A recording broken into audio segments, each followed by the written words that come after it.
Alright, so, uh, basically what I'm going to be doing is I'm going to be going down a list of things here. It helps me to remember all of them without, keeping a physical list in front of my face here.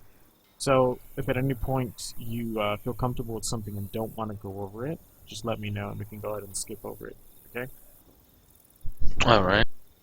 Alright, so the first thing I'd like to start off with is the tank gameplay. Now, a very important aspect to the tank gameplay is actually being able to know how to speed climb. Now, do you know how to speed climb? I do. Alright, so then you want to skip over that? The only thing I need to know about tanks is how to curve rock. I don't really know how to do that. Well, let's just, let's continue going on here. You never know. Maybe we'll come across something. But curve rocking will definitely come up. That actually takes up the majority of the tank lesson. But, how thorough I go into it. But, the next one, obviously, is jump rock. So, how are you with jump rocking? I don't know how to jump rock. Alright, well then let's see if we can try and do that. So come on over to the infected side here. If, I would suggest to turn off your in-game music, or even just lower the volume. You can type like into console volume 0.1 or something like that.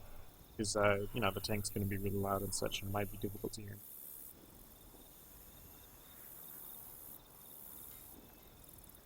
I just turned the music down. Alright. So, I'm going to spawn you up as a tank here.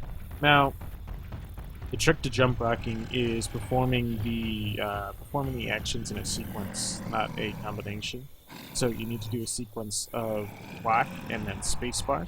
And you have to do them in very quick succession. Now, a jump rock on the ground, as you see, it's not entirely beneficial. It lets you move for a couple milliseconds while picking up the rock.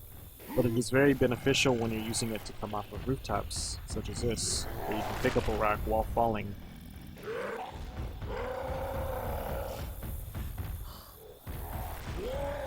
Okay, you got one there, but try not to spam it. Try and take it slow so that you can actually get a feel for it instead of spamming. Oh crap.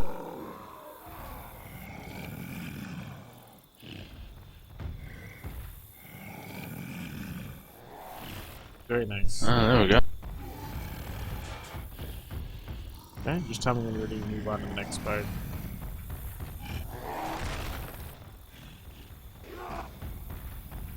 Essentially, this is just nothing but timing.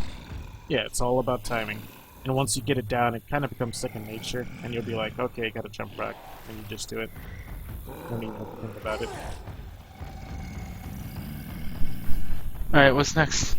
Alright, the next one is, it's actually a step, away from the jump rock, or step up from the jump rock. It's a haymaker. Now, do you know what a haymaker is? I do know what a haymaker is. Alright, now jumping... I'm bad at timing those. Alright, well here.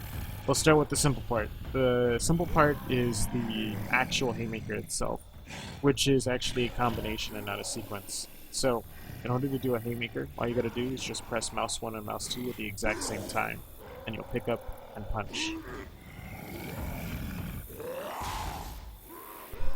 Oh, I thought it was a lot more to that. Well, no, this is just the standing haymaker. Now, the jumping haymaker, which you see a lot of people, or not a lot of people, but you see majority of people do in pubs and such, is you actually have to do a sequence now. You have to do haymaker and then spacebar.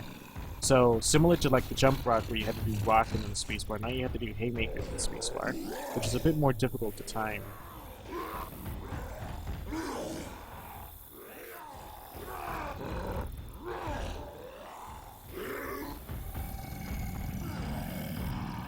Very nice. Where are all these white lines? Oh, they're debug lines. I always forget to turn them off when we're doing tank. They're useful for later on in the survival. So I'm gonna go ahead and turn them off. There you go.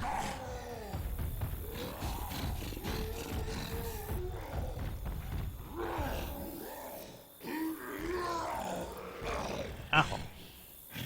It's not nice. Wait, is this a 60 tick server? No, this is 30 tick. Oh, okay. I'm gonna change my rates.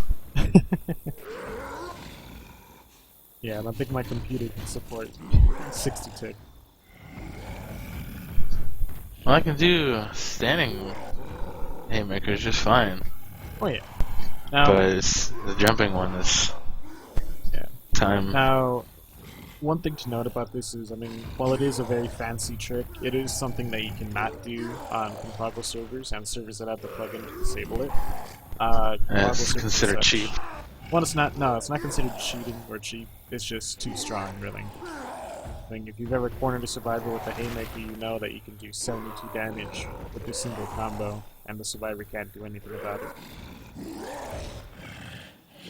Oh yes, I've been haymaked before. It's not fun. Alright. Just go ahead and try and do one more, and then we're going to move on to the next part here. Very nice. Alright.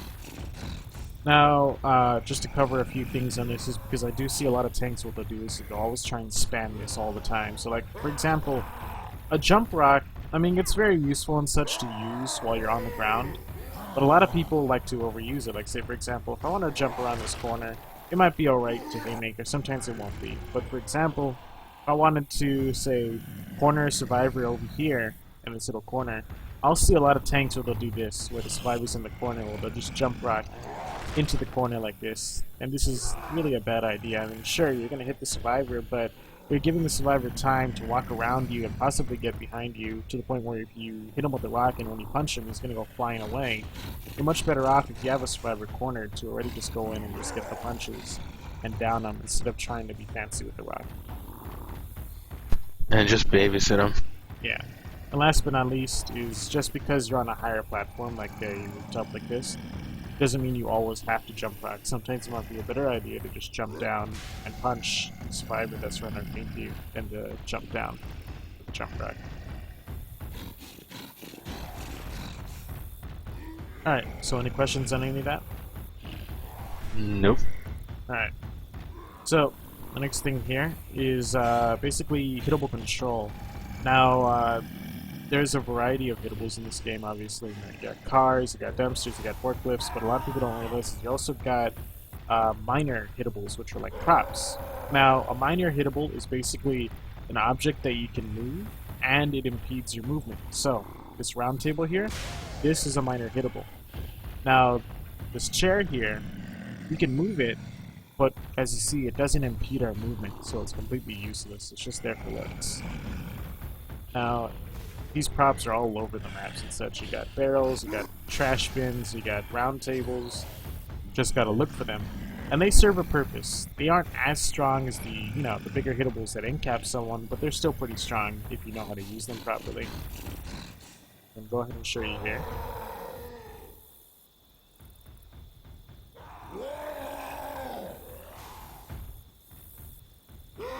That didn't work. Well, here. So, got a round table here. Now, the trick to using this is actually timing your punch.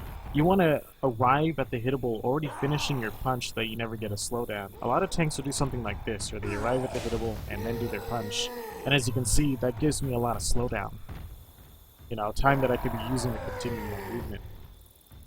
So here, I'm going to disable God mode. And you can see that the survivor's health barely takes any damage if you look in the tab menu. So these aren't really useful to use if you're trying to damage the survivors, but more so used to impede their movement or to even slow them down because while the prop's going through them, they can't move for the duration it's going in. And if you're lucky, the prop might actually get stuck in them and they won't be able to move and teleports them out. Let's go ahead and give it a try with you. Remember, you want to try and time your punch before you actually arrive at the round table. Very nice.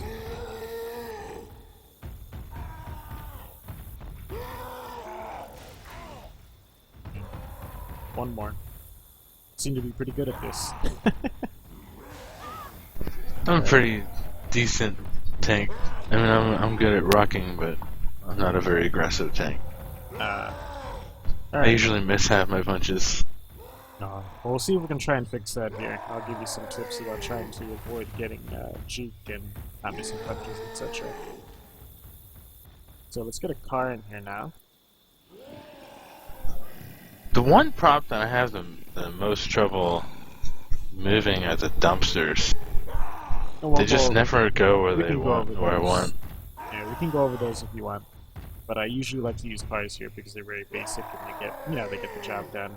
So, obviously, you know the basics to hitting hitables, right? Crouch, etc. Correct? Mm-hmm. Alright, now do you know how to do helicopter props? I do not. Alright. A helicopter prop, I'll show you here the difference. So, if you hit an object in its center mass, as you see, it's going to go pretty slow, but it's very controlled. You know, it goes in a very straight line, it doesn't bounce off of things, etc. Now, on the other hand, oh wow, it spawned right underneath me. On the other hand, if you hit an object on its edge, not its side, so you don't want to be hitting it on this side where the bumper's at, you want to be hitting it on this side. If you hit it on its edge, you'll actually make the prop spin, in which it'll become more sporadic, but it'll also cover more distance and even go much quicker. As you can see there, that's a pretty scary thing to see a helicopter car coming right at you. Let me go ahead and move these other props here. Oops. Go ahead and do it again. Rochelle went flying. She can take a break. Oh no, you want to crouch, otherwise it's going to bounce all over the place. Oh, that's right. Try again. Very nice. So yeah, that's really all there is to it for helicopter cars. They're very useful if you aim them properly. Sure, they're very sporadic, but as you can see, they go much farther and they're much quicker, so it's very easy to kind of survive with it than to just hit something at its center mass. Now, the next thing here is an alternative way to hit props over things. So here, we got a car here, and I want to get this car either on top of this building or over this building. Now, a lot of tanks you'll see is do something like this. As you see, Crouch and aim up. yeah, it's not going to do anything because of the fact that the car has nowhere to go since it's already hugging the building. So if I really needed to get this object over the rooftop, actually what I'm going to want to do is I'm going to want to jump onto the prop and not crouch. Crouching actually makes it worse. And I'm going to aim straight down. Now the farther you are from the center, the more power this punch will give you. So I'm going to be standing at the very edge right here. Aim straight down as far down as my camera lets me, and then punch. And you're going to see that it's going to go so high that it'll bounce off the skybox. So, it's inconsistent, but it's a much better job than trying to aim up and trying to punch it forward. So, Give it a try.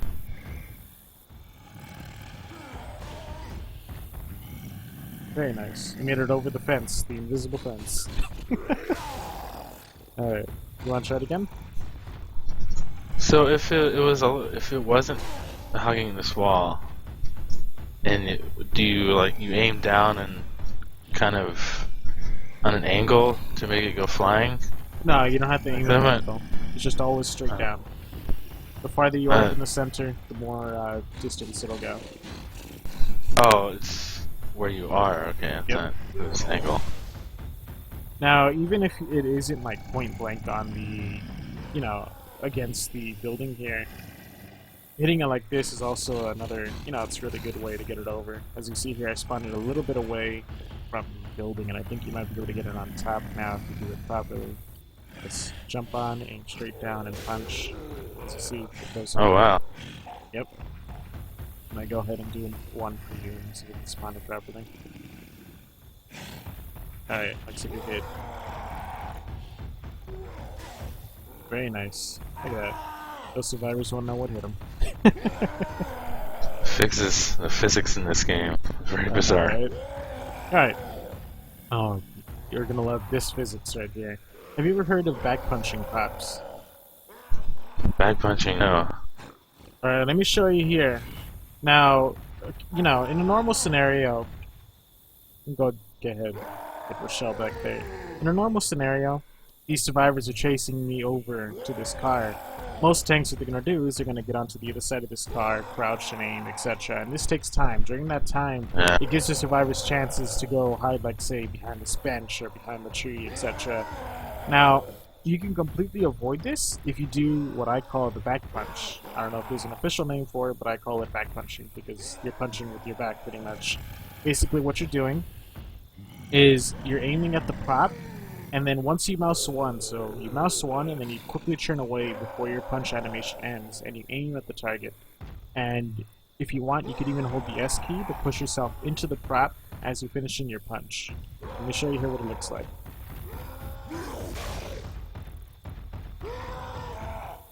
Oh wow. So as you see, I'm able to hit the hittable in any direction that I want, from any direction. I mean, even if you wanted to, you could even hit the hittable onto a rooftop behind you if you just aim upward. Although right here it kind of comes back down, but you get the idea, correct? Yeah. So go ahead and give it a try. Remember, all you gotta do is mouse 1 for a single, like a single millisecond at the car, just initially aim at it, and then aim away. Very nice. Let's try again. And go ahead and move this cars out of the way. Oh. Let's try again. Oh, miss. Ow! I'm not the target! Oh, no. That was bad. That was bad. Let's try again. Let's try again. I'm not. I seem to have power issues. Okay. Oh wow. What the fuck? I don't know about you, but that's some recoil. You might want to invest in putting more stats in your accuracy. I don't think I'm turning it fast enough. You're not turning it fast enough. There you go. Oh god, you guys, you're making my stream laugh right now with that comment you made earlier. The power issues. Too soon. You gotta be closer. Oh, way too early! Wow. Oh, way too early. You gotta be closer. I'm doing the last second punch thing. Way too early. You gotta get much closer than that. Still too far away. Stop do I pre-punching. do I have to hug the tank or something? Somewhat. I mean, you can pre-punch, but you have to do it very, very late. You're gonna bump into the car regardless, pretty much. So don't pre-punch too early. Just go into it, and, just do it naturally. Don't do it like a pre-punch. There you go. Let's see if we can get it past Damn the bench. I know, right? This is perfect, like a bowling alley. Almost. Let's try again. Very nice. And you gotta press the bench. Do you want to try it a couple more times, or do you want to move on? I'm gonna try it one more time. I seem to be fucking it up. Very nice. Alright. So you That's kind of cool got how the that idea works. behind it, right? Yep. Alright. So you said that you have trouble with dumpsters, correct? Yes, they always Yes, go you in can- places I don't name. Let me see if I can help you with that then really quick. So let me get a dumpster in here.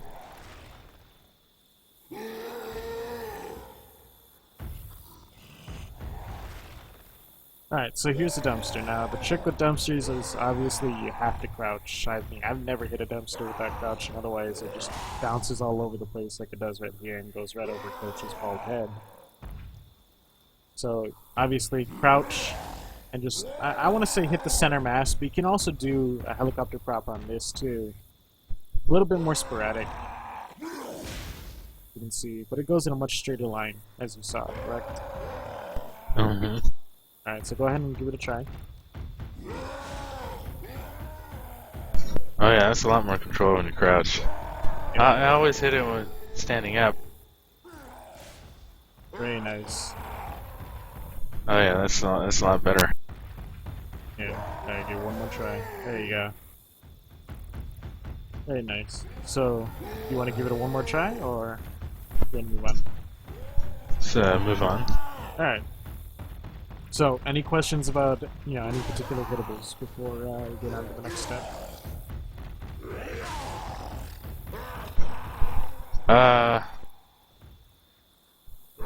What's that thing called? The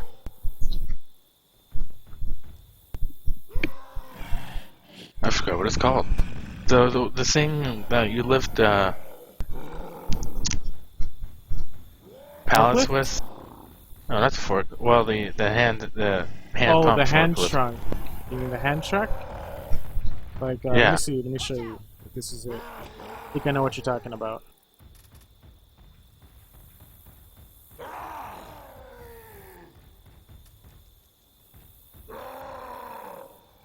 There we go. Is it this one? It, Yeah. is that even worth fucking with? Um, Or just ignore it? Because I believe, yeah, I don't even see the point.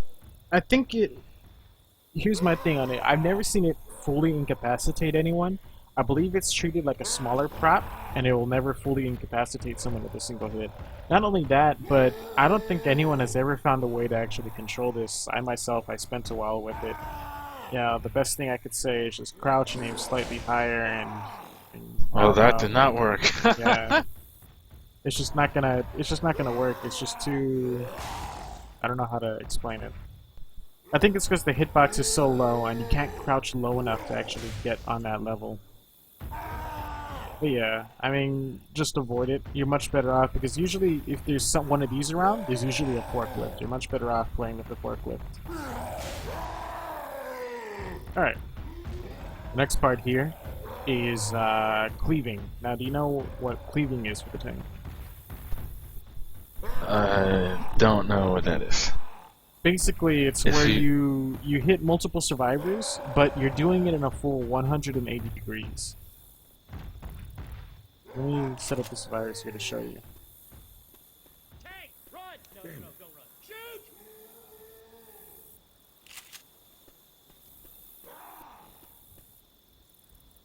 Now, this isn't a full 180 degrees, but it's the best demonstration I can give without having to reset the survivors every punch. Basically, as you see here, I have Rochelle in front of me, and I have Coach behind me. Now, I can hit both of these survivors with the exact same punch if I do cleaving, or basically where I just churn around while punching. It's very similar to that back punch that I was showing you with the car. As you can see, I can hit both of them. What I'm doing is just going from right to left. So it works the same way as a melee swing. Yep. Now, you could also do left to right. It's a bit more difficult, I would say, but it's still the same idea. Alright, so go ahead and give it a try.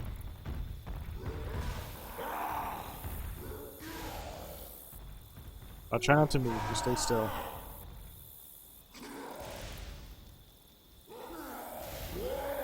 I seem to not be hitting coach. Yeah, you're not hitting coach, you gotta move much quicker.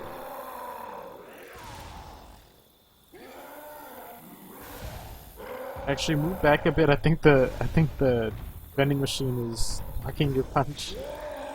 There you go. That's what it was. Yeah, I mean, it's not the best experiment, but it gives you an idea, pretty much.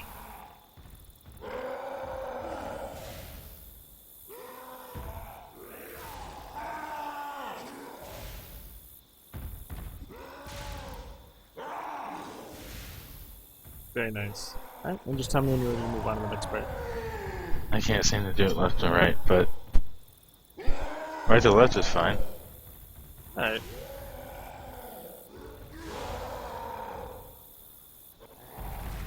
Alright. So the next part here is basically it's bunny hopping, but on a much smaller scale. So do you have any experience with bunny hopping? I don't know how to bunny hop. I can't seem to get that down. Let's see if we can do just some basic bunny hopping. All you gotta do is one. Hit a car.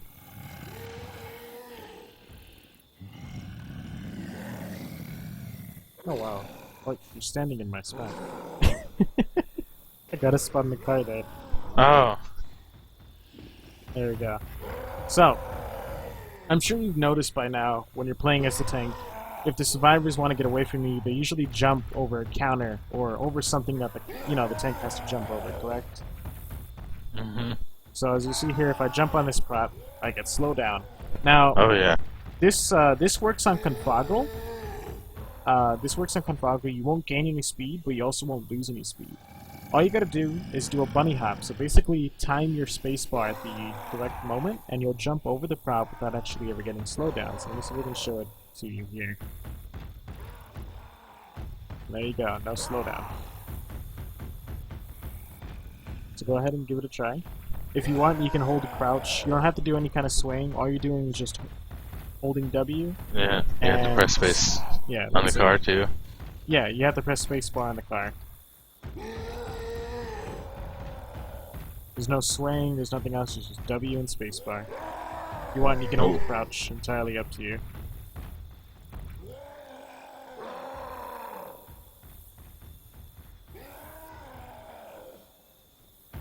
Hmm.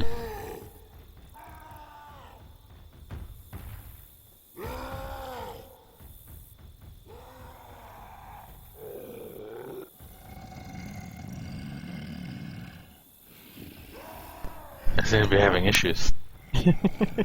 Oh, you got Oh, one. there we go.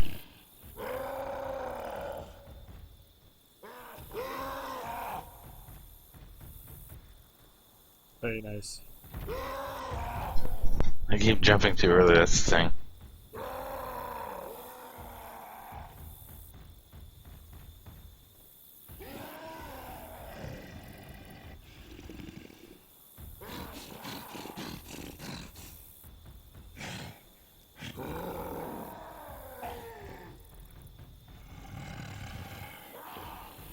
I keep pressing space before I even land. Yeah, it's a habit. It's all about timing. I mean, this is a very risky tactic, but if you can land it, it just throws survivors off completely. They'll never expect it.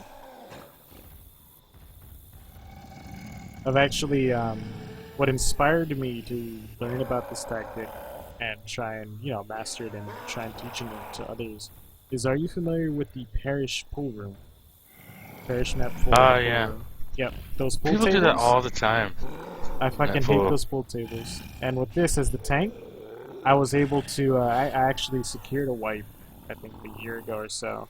I learned this technique, and I was jumping over those pool tables without ever getting slowed down, and it just threw the survivors off because they couldn't kite me around it anymore.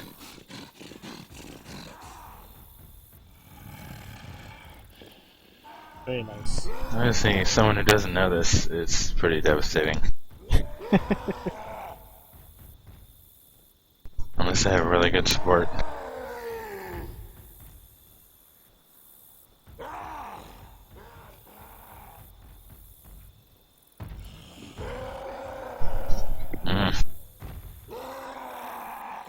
That's annoying. I need to practice my timing. Well, just remember, we do have a bunch of other things to go over. Alright, we can move on. I can Alright. practice that later. Alright. So, oh, well then. Ow! You did that on purpose. Okay, so the next part here is going to be rock hitboxing. So, do you know what rock hitboxes are? It's when someone's hiding behind a wall, but you still hit them anyway from the hitbox of the rock.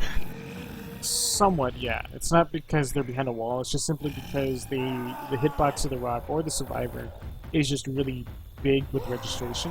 If you want, I can go over some, some examples here, or we can move on to the next one. I can never seen. I mean, I've seen it happen before, where people were hiding like the hell's that map? Map. Something.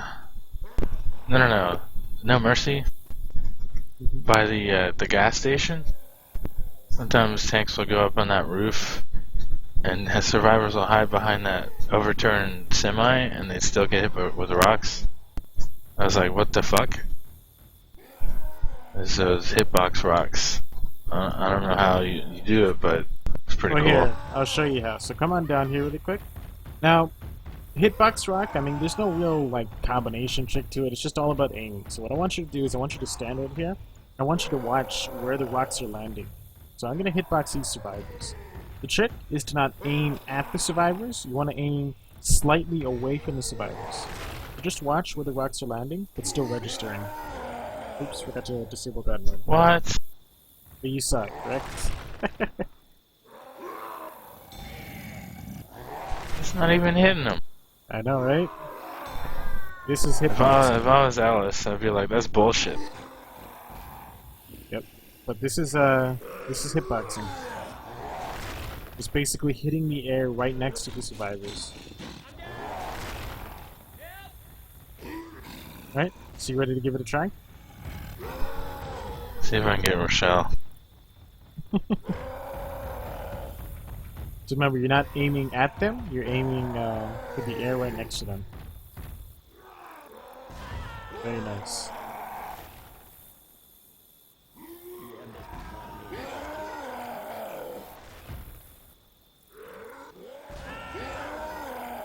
I just hit Alice. Yeah, Rochelle is behind Ellis, so you have to pretty much take down Ellis before you can hit her.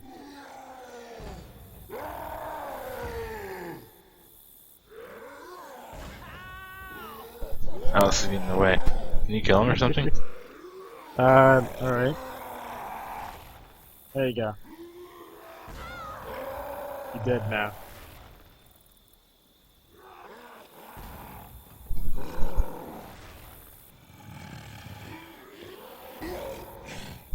Interesting spot to hide. But it's working. Very nice.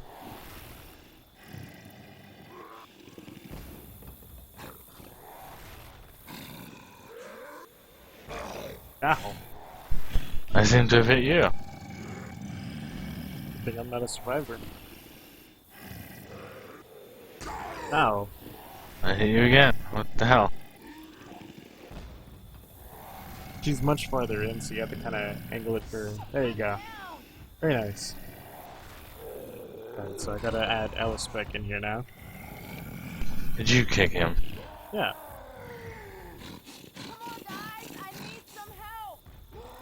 There we go. He's back. So, hitboxes also work. You know, obviously if you try and aim over their head, etc. So for here, all you gotta do is just throw the rock slightly over the wall here. Oops. I seem to be a little high. Yeah, I'm setting it too high. There you go. If they crouch, will this work, or do they have to be I standing? actually covered that here in a sec. So here, what I'm gonna do is I'm gonna make the bots crouch. And in 1 second, I'm gonna kick Rochelle because she's bugging me. With her help. So here, I'm muted. so here I have the survivors crouching now. You can see. And I can even show it here on the stream. And do something called R draw models 2, which draws all models. So here I'm going to be throwing a rock, and as you see, crouching does not lessen their hitbox. They can still get hitbox just the same.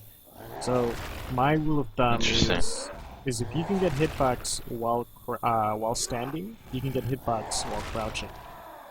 Crouching only really throws off inexperienced tanks. Inexperienced tanks will try and throw the rock slightly lower to compensate for the fact that they're crouching. But in reality, that's actually hurting them. They just need to continue throwing their rocks as is. So come over here and give it a try.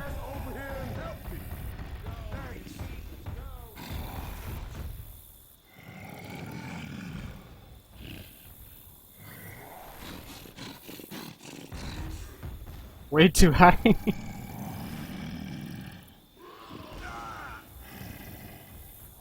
Here, couch.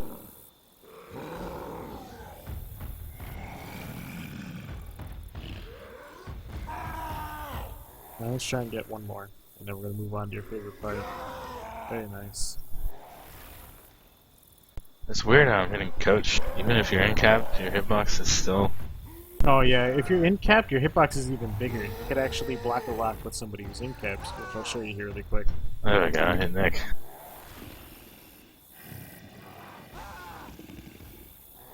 So here, we're going to go ahead and That's pretty cool. here. Right here we have Nick. So I'm going to show you here really quick. In capping can actually block your rock. See here. I'll throw a rock at Coach here, but it's not hitting him. It's actually blowing up on Nick. I've actually lost a few rocks because of this. And the trick is you actually have to aim much higher than the in-cap model. You have to kind of pretend that the in-cap model is standing, but without the actual hitbox being there. That's pretty much it. Alright, so we're gonna get to Kurt back in here in a sec, but I have to bring back Rochelle for this.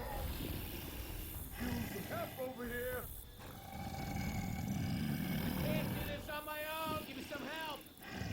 What's the man? Some help. Thanks. There we go. Alright. So, how are you with curve rocking? Do you want me to start from the beginning, or do you want to go to the more advanced part? I practiced curve rocking with Zen like several months ago, but I didn't do very good. Alright, well, So let's see. Let me see if I can help you here then. I was actually really, really good at curve rocking back when I used to play Confog a lot. I know it's a lot about turning. Well, it's At the also right about time. the timing. Basically, you know the basics, correct? There are 3 different rock throws, correct?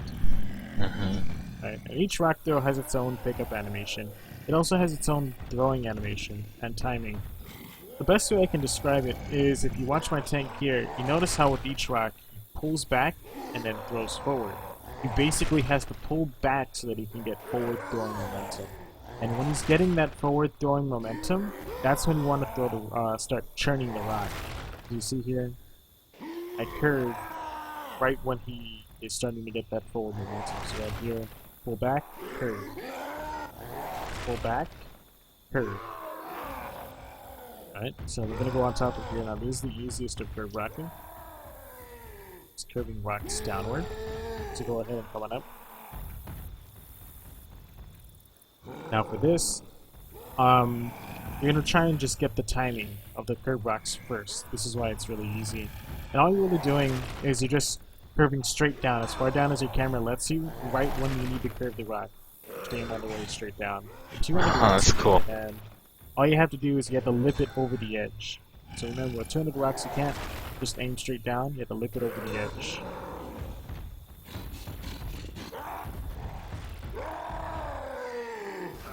Very nice.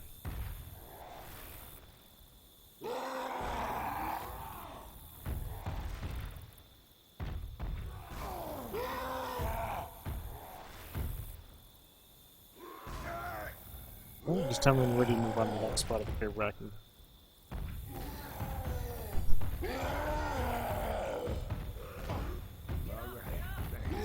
So this works for any direction.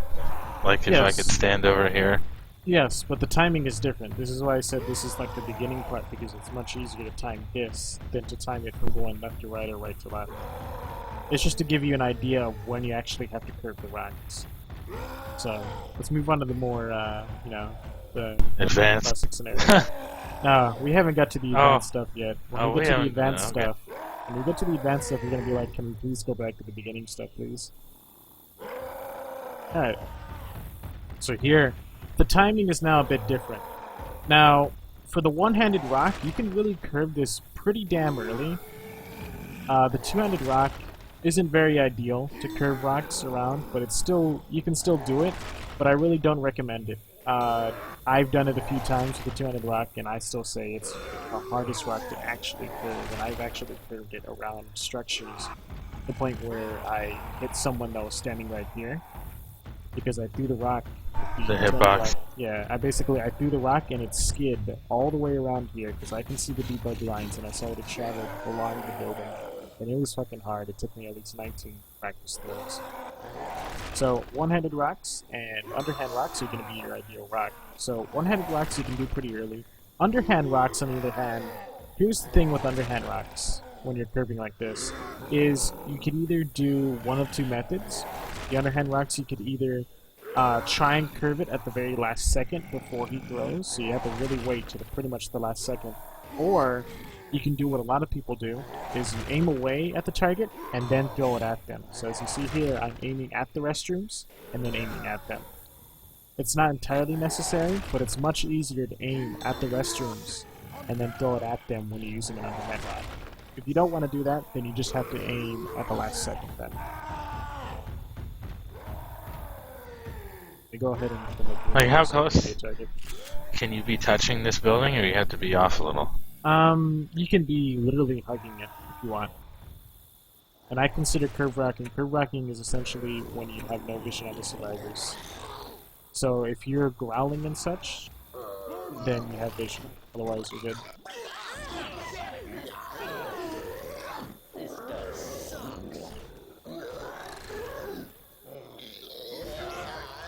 You're churning way too much, but good job. Very nice. So you basically have to turn right as the rock's being thrown, or Pretty just much. before. With the one-handed rock, yeah, you have to throw it basically, or you have to curve it when you start getting the forward momentum. So as soon as you start like moving your arms forward. With the underhand rock, you have to wait till pretty much the last second, or you can just look away and then try and throw it at them at the last second, which is much easier. You're churning way too much. What do you mean? Basically, when you're curving the rocks, you're getting the right timing into it, but you're hitting the wall right here because you're churning way too much. Ow! Oh. Wow then. Oh, you mean That's the first okay. time anyone's done that.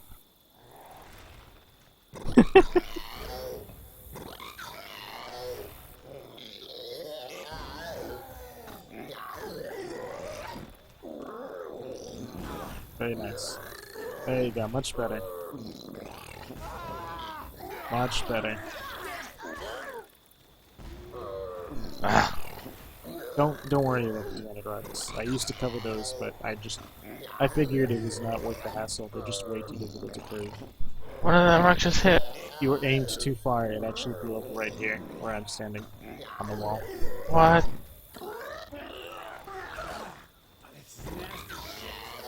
Too early.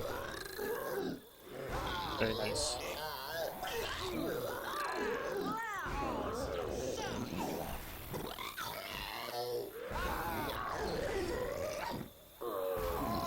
Very nice. Oh, that was too early.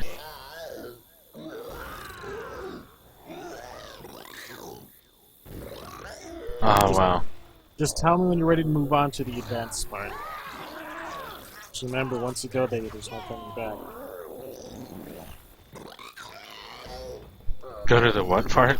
The advanced part. When you're ready to go to the advanced Oh. part of curve racking.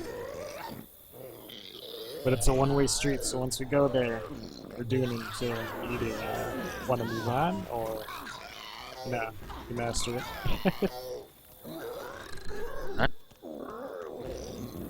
I can't see him. Like, I can do underhand rock. No, you can get the... You're getting the one-handed rocks. I think you're confusing the two-handed rocks with the one-handed rocks. What's the difference? The different... Well, I thought I told you there's two different rock throws. Here, let me go ahead and show you Well, the I know difference. there's an underhand and an overhead, but No, there's two different overheads? Yes, let me show you. I love this part of the tutorial. So, ow. Alright, so come over here out in the open. Oh, so one where he's got, like, both hands and Yeah. above his head, and then the one where he's got, like, he's Yeah. turning? No, you'll see. I'll show you over here in the open. We have three different rock throws. You have the underhand rock, one-handed rock, and the two-handed rock. Now, you see here with the underhand rock, I use That's both underhand. hands. Yeah, I use both hands to grab in a vertical fashion, but both hands vertically, and I keep it below my waist. Here we have a two-handed rock. I'm grabbing with both hands horizontally, and then keeping it way over my head and throwing it straight. The one-handed rock right here, I'm grabbing with one hand first, and then grabbing with another. And as you see, I'm aiming it as if I'm like preparing to shoot like basketball. As you see, with basketball players, they keep one hand on the side of the ball, and then one hand on the back of the ball to use for momentum, correct? Mhm. And that's the difference. The one-handed rock is honestly the best rock in the game, but there can be arguments to it, but I completely agree that the one-handed rock is the best rock in the game for everything, distance and curvability. And So, go on. you use the same curve rocking trick, so if you're, like, running, and then you can turn around real quick and throw a rock behind you? I actually cover that here in a sec if you want to move on to the advanced part. Sure, we can move on. Alright, I'm gonna need some dumpsters and a bunch of toothpaste. I'm kidding about the toothpaste part.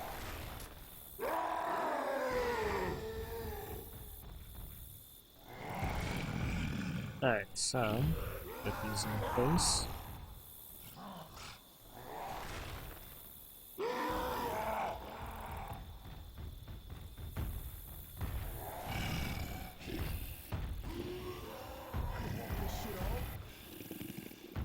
Oops.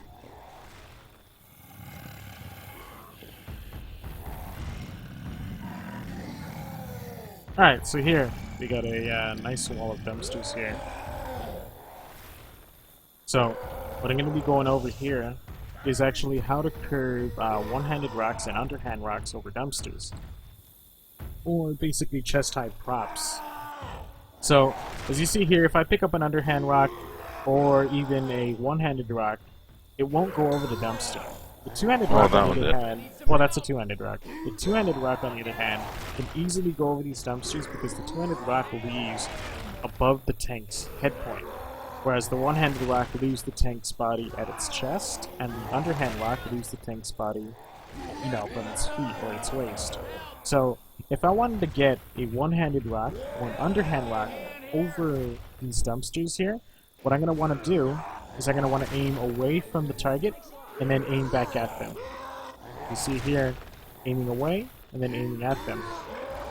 Very nice. Oh, then even underhand. Yep, even underhand. That's cool.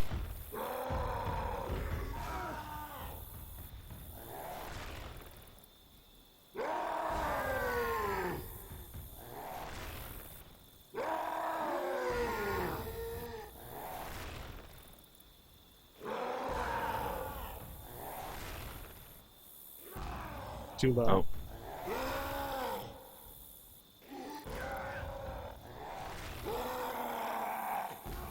Too early. Way off. Way off again.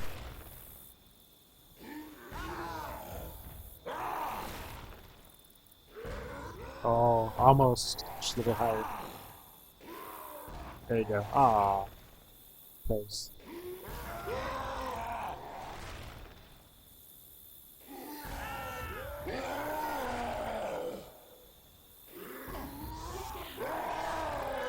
I'm trying to get an underhand rock. Yeah, no, it doesn't want to come to you. I would have rock selector on here, but unfortunately, very nice. There we go. Unfortunately, I can't seem to install source mod on here without my game hard crashing. That's pretty cool. Alright, so, are you ready to move on to the final advanced part here with the curve rocking? Alright, I'm actually going to have to ask you to type kill in the console to kill off your tank so that you can spectate me doing this one. Go ahead and set up the spikes here very quick. I will become tank. It's a lie.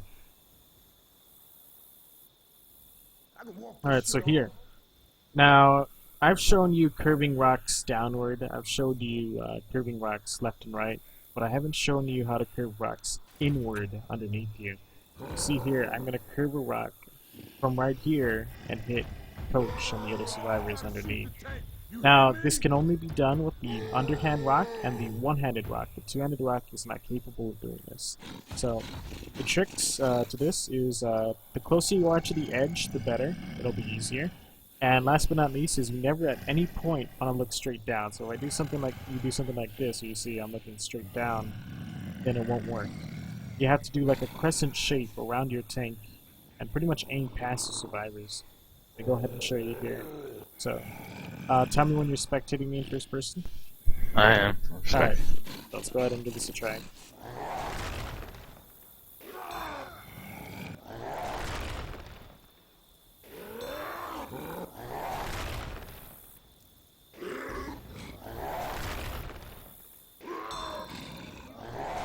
Just tell me Sounds when like you're ready to give it a try. extreme timing. Pretty much. If you do it too early, it'll blow up in your face. If you do it too late, it'll not curve enough and it'll hit the building or the gnome. I hate the gnome here.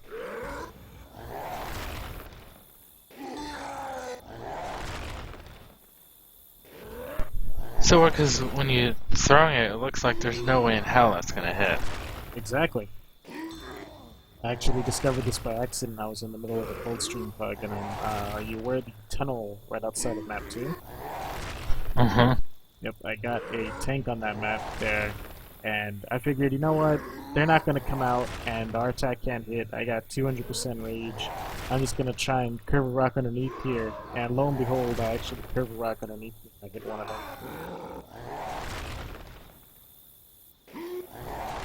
Alright, so just tell me when you're ready. Oh. I'm gonna go ahead and try it. Alright. I don't know if I'll hit anything. So remember, never want to aim straight down at any point. Too early. Very nice. Oh.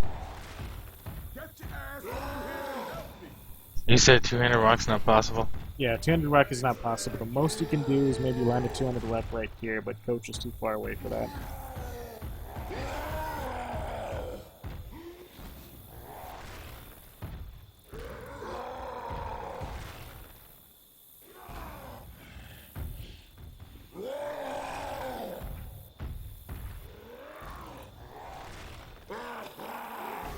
Very nice.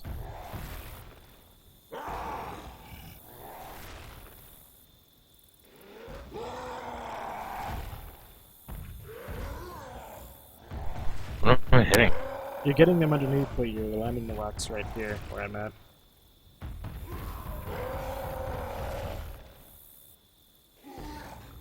Way too early. Or not low enough, my bad.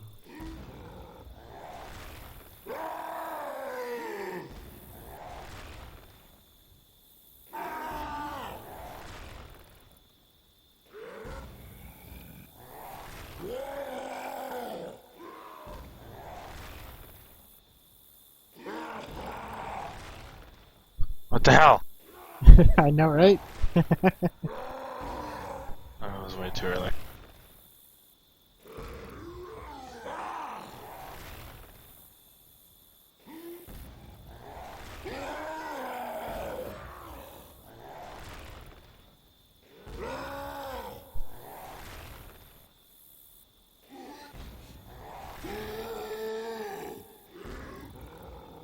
Not low enough. Too early.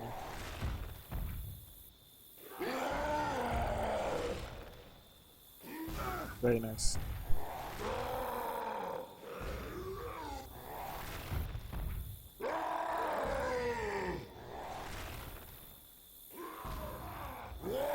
I keep hitting the gnome, and am I hitting the gnome? Nah. You've hit it, I think, once.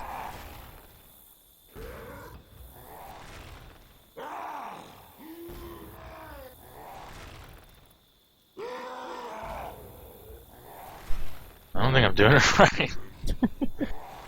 It's all about timing, really. I mean, you've gotten a few. Those two were too early, though.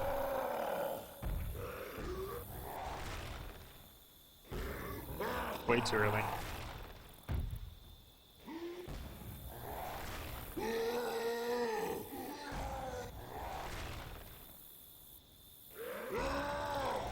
Oh man. This game. I'm going to spectate you really quick. I'll walk this off.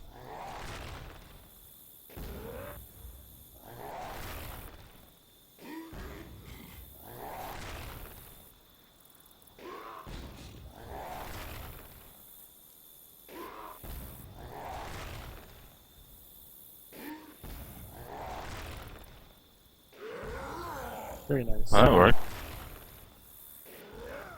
Doing well.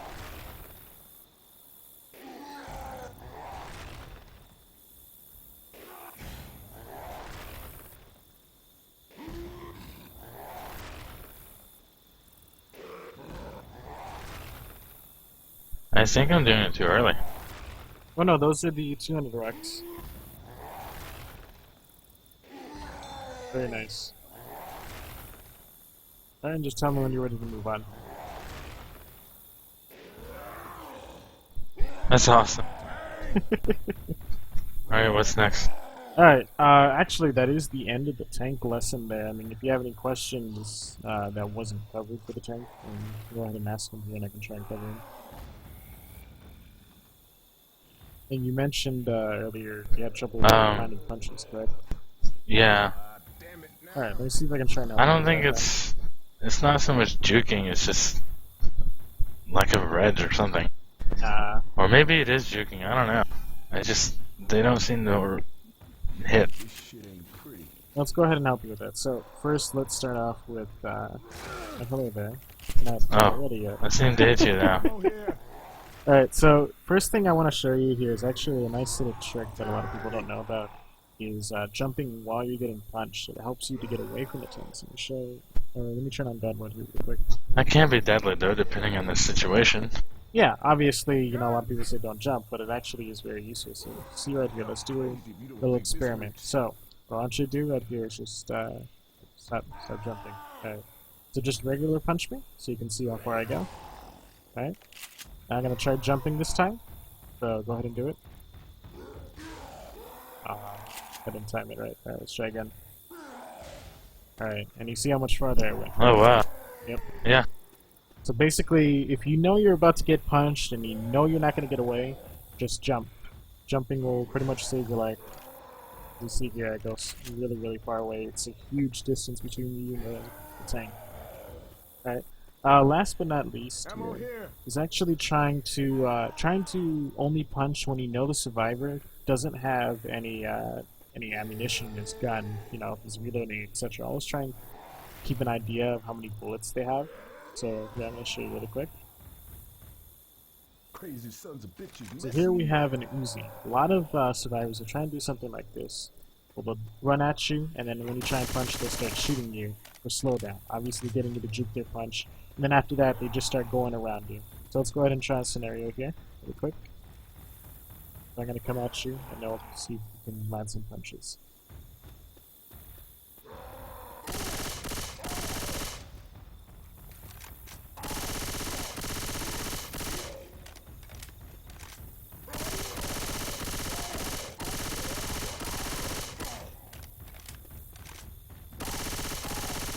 No, this isn't working.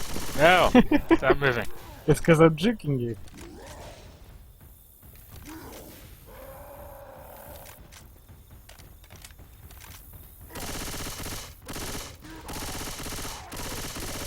I feel like I have T-Rex arms. I swear. It's because I'm using slowdown. You're not properly timing your punches when I'm actually doing my, when I'm actually reloading. So here, now let's switch places here really quick. So, No pain, no gain. we'll switch About places. to gain some serious shit, man. This right here hurts something fierce. Give you an SM. Alright, you got the SMG. Okay. Alright, so here, now we're gonna try the difference. Now, I'm gonna be timing my punches, so let's go ahead and give it a go.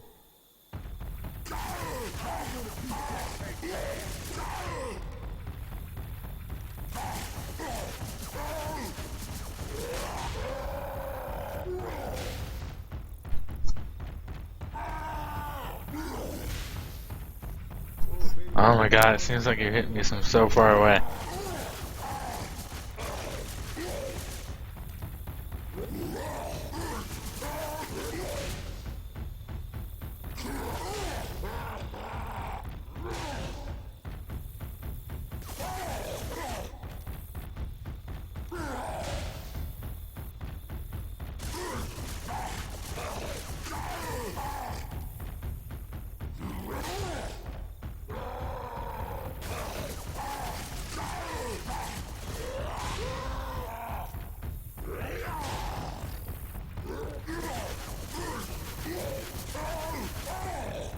I seem to be getting my ass kicked. Okay, reload. Alright, but you kind of got the idea. You notice how at certain points I stopped punching just to wait for you to reload, correct? That's kind of the basic idea. Is a lot of survivors that know about the slowdown, they'll use it to their advantage to kiting you. And once they kind of got that rhythm of you punching, they'll know when to start backing out.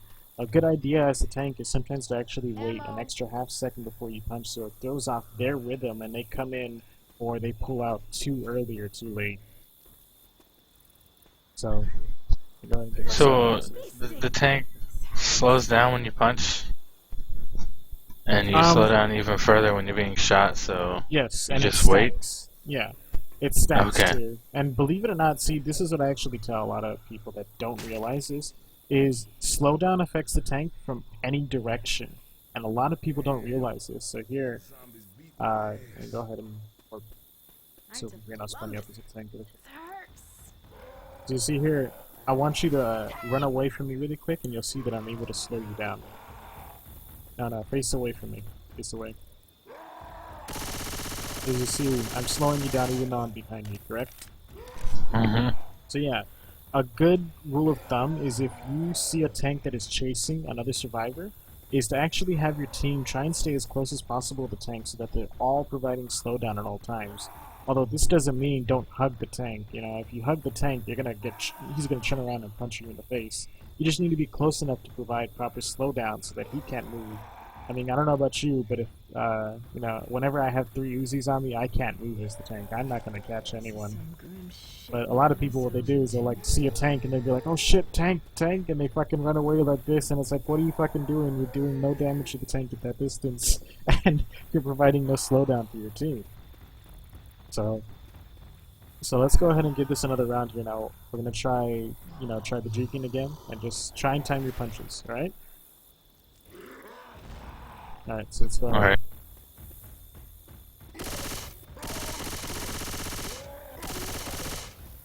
There you go.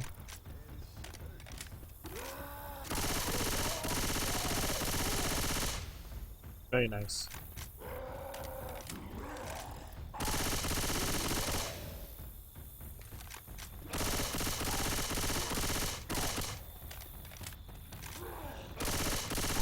I seem to have really short arms. Very nice. Reloading.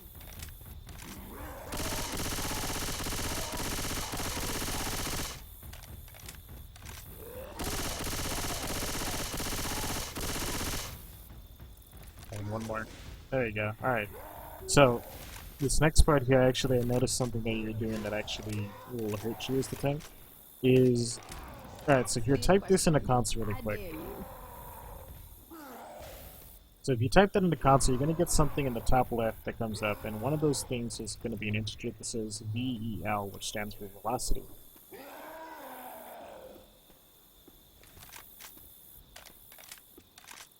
This is not going well. Right. Oh shit.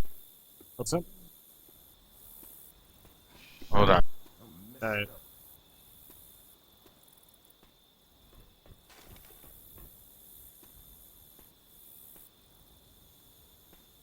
Alright. Alright. What am I you looking see at again? In the top left, right? You see something that says VEL. Yes. That stands for velocity. Now, a survivor with over 40 health moves at 220 velocity. A tank moves at 210 velocity. So theoretically, a tank should never catch up to a survivor if if they're just running in a straight line. Obviously, the survivor is going to win the race. So in order for the tank to actually catch up to a survivor, he has to cut them off. So if you see, like, say for example, if a survivor is going all the way down here, for example, you're going to know that eventually he's going to be hitting these hot dog trucks. So then you're going to want to start to angle yourself and going in. So instead of chasing him straight to the hot dog trucks and then making an L, what you can do is actually chase him to the hot dog trucks and then start going at a curve. You're basically cutting him off because you know he's going to be going in this direction. If they go in this direction, then you cut them off in that direction. You cut angles pretty much. Not to mention, is you don't want to have how would I put it? You don't want to change directions very, very quickly. I'm gonna show you here really quick. If I hold W and then quickly turn around, you notice that your velocity drops while you're turning around. Correct? Mm-hmm. A good idea is to actually hold W and then churn very slowly while you're moving. And as you see, that keeps you giving max velocity at all times. You can press other directional keys like D and A, but if you ever at any point have to change directions very quickly, you don't want to quickly press A after you let go of D. You actually want to let your tank rest for about half a second and then quickly press A to change directions. And this will still keep you at maximum velocity, allowing you to, make it much easier to catch up with the tank.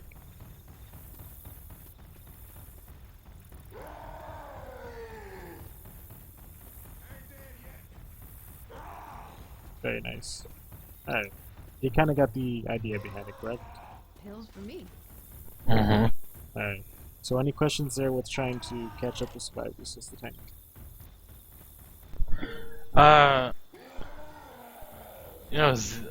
Zen told me Okay. that a lot of times when you do pubs, people will overlap their tank so they can hit you like a mile away.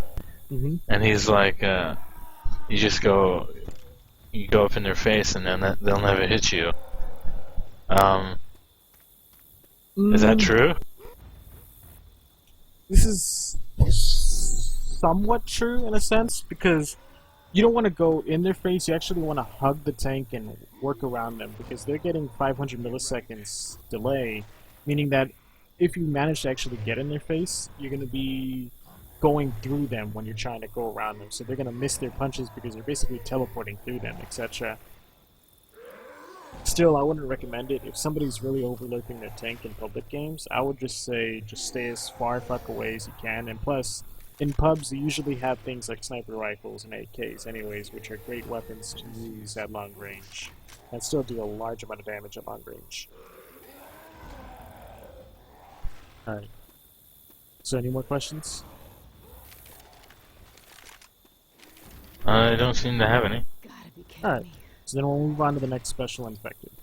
The next special infected is actually the Hunter. Do you know how to do what's into the bully silent wall kick? Yes, I know all the hunter tricks, I think. And you know how to high pounce along a single wall then, correct? I do. Alright, so then we can skip over the Hunter. The next SI is actually the Boomer. Now, how are you with getting long range booms? And That's actually the one thing that pisses me off. When people are like 5 miles away and still bill me like bullshit. How do you do that? Then let's go over it then. I'm sure you'll enjoy this. I'm actually very thorough on it. Let me go ahead and remove these perhaps. Yeah, I wouldn't recommend standing in front of my cursor when I'm trying to remove these. I think I'm not sure what'll happen. Would it kick me from the game? I don't know. I think it would actually crash your game. Oh, really? Yep. That's not good. Anyways, alright, so we got rid of that. So, for this first part here, what I want you to do is just cut off your tank so you can see me first person if I do this. Okay, okay. Go ahead and spawn up in a fire. Do what? Oh, Nothing, just I'm spawning a up first fire. person. Yeah, it's fine. I'm just spawning up a fire. Alright, so the trick to long vomit is just knowing how the mechanics of vomiting work. Now, I can see the detailed information. Unfortunately, you can't, so if you ever want to, you can always come back to this video and you can see what I see from my side. But so vomit, what it basically does is it goes in a straight line, and then after a set amount of time, not distance, it's all about time. After a set amount of time, it'll start to curve downward. So for here, if I aim straight at the survivors, my vomit is just going straight, and then it's falling down. You can see it's not reaching. Well, I guess it reached them, but you can see it's it's having trouble reaching them because it's going straight forward and then curving straight down to the ground. So if I wanted to reach them, I actually want to aim higher. Basically, it's going to be going straight up, and then once it starts to curve, it's still going to keep going, but it's going to fall down right on them. As you can see, I can now hit more survivors here. Does crouching help extend the distance? Crouching, I see a lot of people do that. Crouching does not increase the distance or the velocity or the timing of it. Crouching merely just lowers the exit point from your model where the vomit comes from. So if you're really, really high up, I would suggest crouching because since you're already so much higher, you don't need to be having your vomit come from a higher point. So crouching is, I mean, it's the same distance, etc. It doesn't make a difference at all. So you can boom people from behind that van Yes. if you angle it. This really quick. So here, I'm going to spawn you up. So go ahead and just try and long vomit on them from over here. Just to see you can get a feeling for it. Very nice. I can't get coach, he's too far away. You're aiming too high also. There you go. Oh, there we go. Very nice. Now, one thing about vomit is it doesn't rain. As I showed you earlier, it goes in a straight line. So this means that you can't be like point blank in the survivors and aim higher. As you see here, I'm aiming over the survivors. My vomit isn't landing on them because it's going straight up and landing behind them.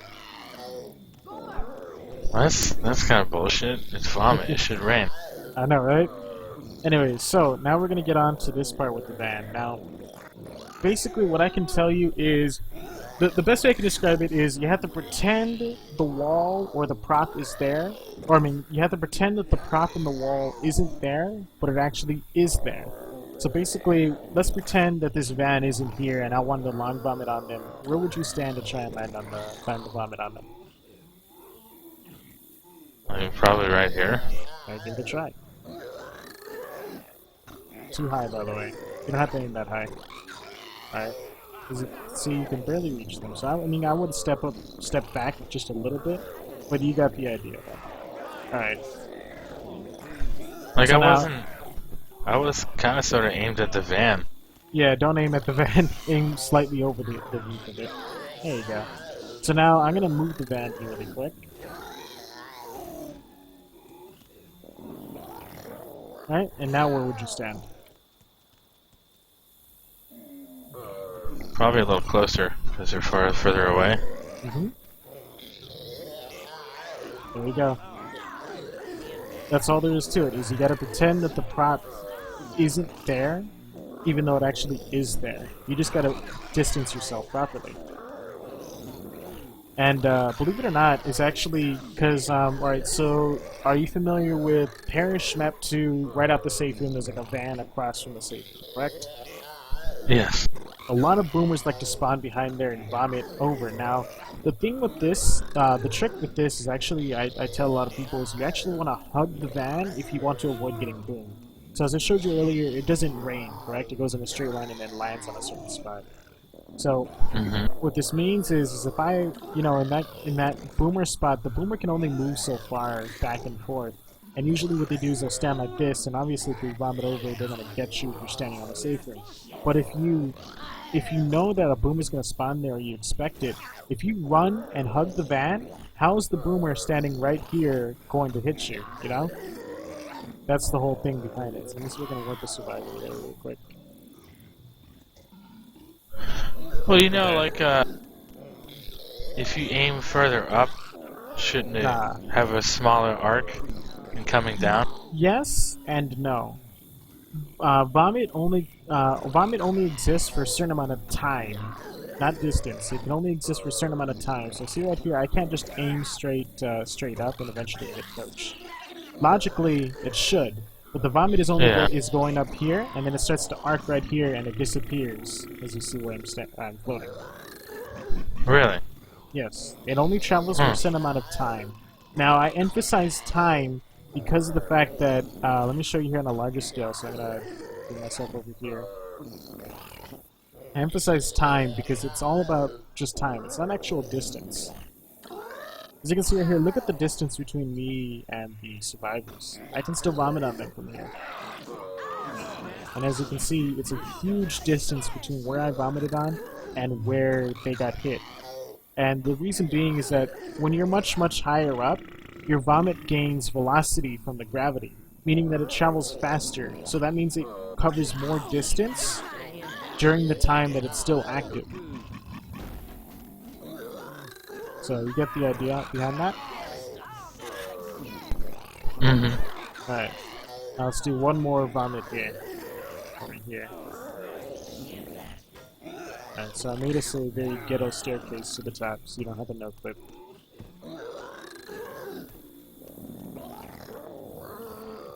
And I missed.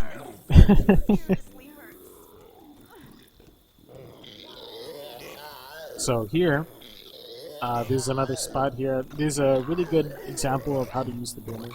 Now for here, I'm going to want to crouch. Like I said earlier, crouching doesn't increase the distance or the velocity. It just lowers the exit point from your model where the vomit comes from. And since it's so much higher, I want to crouch to lower where my vomit comes from. And all I'm doing is just vomiting slightly over the roof here. This is very useful and it can be used in many different ways to use it properly. Like for example, if you're on a rooftop like this and the survivors are on the other side of the rooftop right here, like similar to Dark Carnival map 4 where they're traveling over the rooftops, you can vomit them. Let's see if I can set them up. You can vomit on them from behind the rooftop. Now, this is a bad example because you can't be unbunched here because the pathing, but you get an idea behind that, correct? Mm-hmm. So go ahead and give it a try here with these guys down here. Very nice.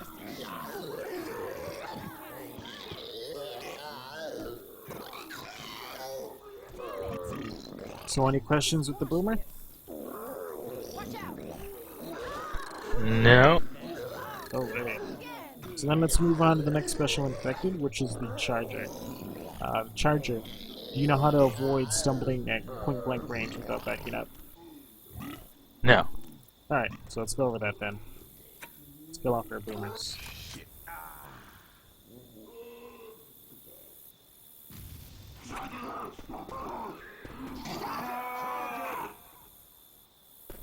So, the trick to this is actually you have to angle yourself. So here I have nice little Ellis here who doesn't seem to be caring about me. There we go. So, as I show you here, just to show you for the fact that it actually still works on the server, I'm not using some kind of clever plug-in trick or something. Point blank, and I try and charge him, it stumbles us back and forth, etc. Now, if I want to avoid it, Oops. Shit. you can just, what you should do is just press M, switch over, and then switch back over. It's much quicker than taking kill. So here, you see, even though I'm hugging Ellis, if I were to charge again, obviously it would stumble, but if I angle my charge to the left or the right, so like side charging, I can avoid getting stumbled. So here, you see, I angled my charge and I didn't get stumbled. Go ahead and give it a try. So too close to stumble Mm-hmm. for angle. There you go. Wow, look at that. Yep. Someone told me that if you melee just before you Nope. charge, Nope, but doesn't make a difference. but that didn't help. Yeah. Alright, so switch on over. And, alright. So yeah, now this is very useful for, say, for example.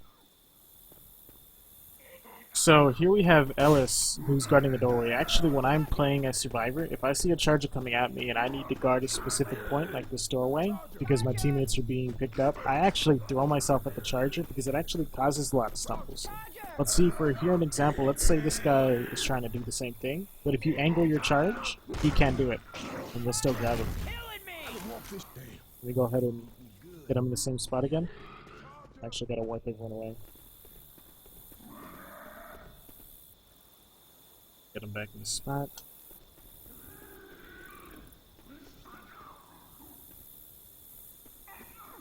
There you go. You got Rochelle. There you go. Although you might have charged a bit early. I think I did. Yeah, but you got the idea then, correct? Yeah. Alright. So here, now we're going to cover the next thing here, which is called side charging. It's basically a huge magic trick with side charging. So let me put it on a bigger scale here so that I get a survivor. That's why So here we have Rochelle, who's trying to avoid getting death charged. Now, a lot of chargers don't know how to properly do this, but a side charge is actually kind of like a magic trick. All you're simply doing is you're arriving at the person, but you're at an angle. You're not standing directly in front of them. If you stand directly in front of them and charge, as you see here, that doesn't work. But if you stand on their, like at an angle from them, and then aim to the right, less than 90 degrees, it has to be less than 90 degrees, and charge, you see I grab her. So we go ahead and spawn her at the same spot again. Alright. As soon as she gets What does off it say? yeah, she's stuck on the... Oh, wow, she doesn't want to come off. Damn. Let me see if I can fix it really quick with a stumble. She's stuck.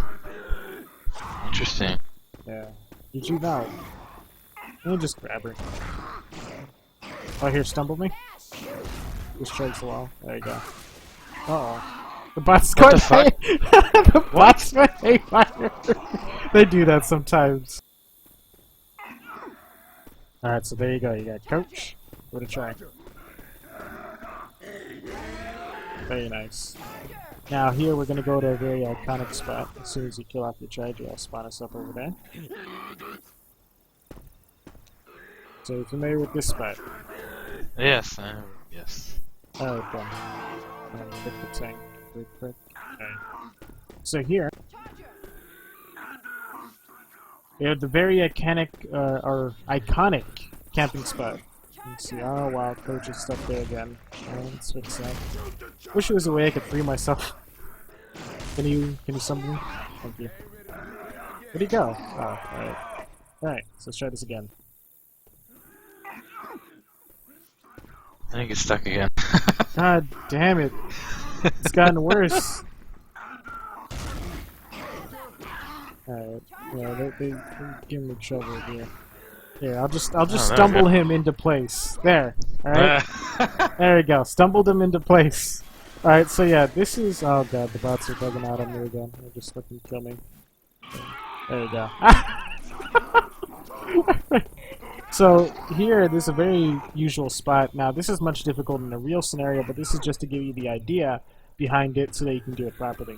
And remember the trick, just you gotta be close enough, and you have to aim less than 90 degrees. If you aim more than 90 degrees, you're gonna miss.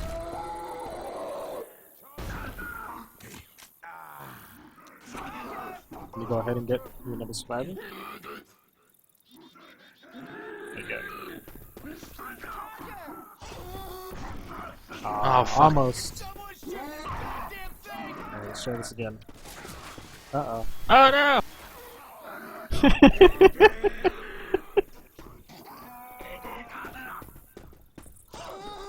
Oh, more see, than that 90. that was more than 90. Now you gotta take the walk of shame. Oh god, the walk of shame. You know, the irony to this is a lot of people don't realize there's a way to get past the walk of shame. You want me to tell you how? There's another way? Yeah. You kill off your charger and I'll respawn you. Oh. That there was some secret ladder. Oh, Damn it! so more than 90. This here is some hurt something fierce. Oh, is it? It's good! It's good! Yeah, let's do another one. Well, let's do a live scenario. A live scenario? Alright, so let me try and get up there then. So this is how it's gonna be, huh? Oh, hello there. I thought you were gonna be the charger. It hurts. I can be. I I mean, seem this to be is- on Nick. Yeah, this is practice for you, not for me. So I mean, obviously this isn't gonna be a fully live scenario. I mean, you're gonna have like 4 or 3 other survivors standing right here chipping you, so you have to do this like very, very quick. But anyways, let's go ahead and Girl, you should have stayed at home. go ahead and do this. Oh, Shit. try again. Oops. There you go. Alright, let's try this again. It's all about that reaction. Alright, here we go. Oh, you got it. Oh! Get Oh, out! that's bullshit. Get out!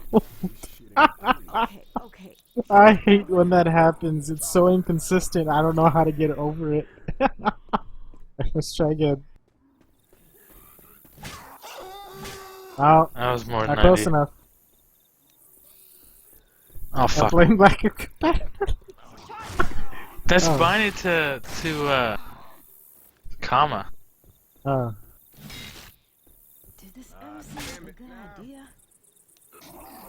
Yeah, I'm gonna get back down. Alright, let's try this again.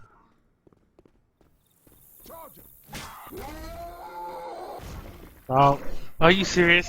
Fuck yeah, this. looks like it did it This again. game hates me. Yeah, this game needs to be fixed. I don't know why it does that. I think it might be related to the fact if you're getting hit by, if you got hit by the melee, maybe. Go ahead and try it again. I'll try not hitting you with the melee this time, see if it works. By the beard of Zeus. Oh, that was too.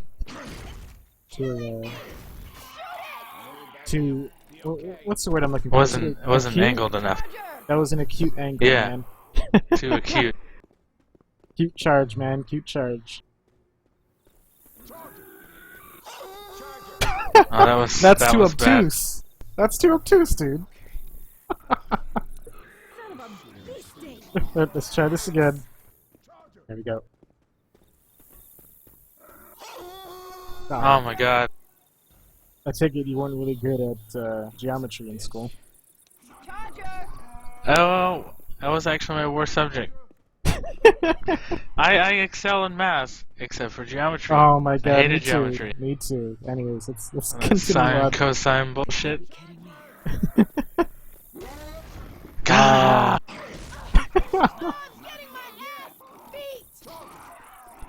See, the thing is like you come up and I have to go like fast because in the last scenario, unless they're boomed, I only have a split second. Well, come on, man. So You I never had to- saw any of the Sonic stuff when you were younger? You gotta go fast. Okay, this was a mistake. Oh, that was You got coached. beyond too wide. You got coached. That matters for something, right? It's not who I wanted. Yeah, let's try again.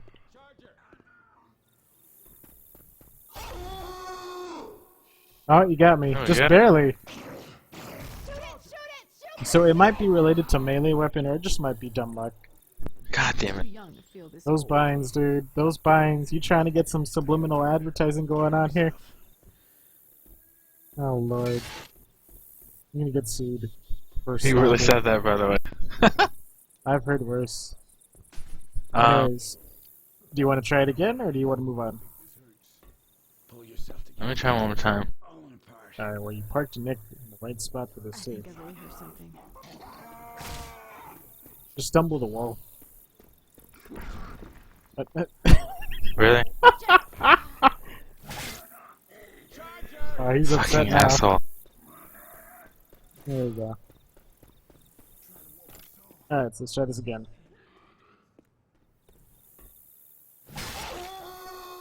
Wow. Well done. Oh, that's not a... It's a bug. What the fuck? Try this again.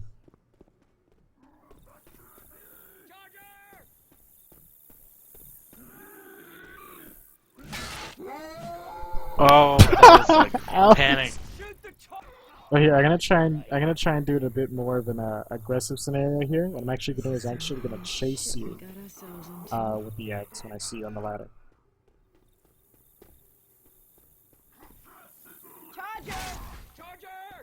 Very nice. It's That's easier usually if a you lot of people chase. do. Yeah, but a lot of But survivors if like you- to do that. If you hug the corner, you gotta be like spot on. Let's try again. Also, hugging the corner is the hardest one to do because of the fact that Damn you're it. just gonna get a bunch of people. Bunch of people shooting at you. Alright, let me spawn you up. Convenient how I bind all my shit next to a switch key. It's karma. Oh, see, Oh that wow, happens what a was lot. that? Yeah, This that does happens a happen lot.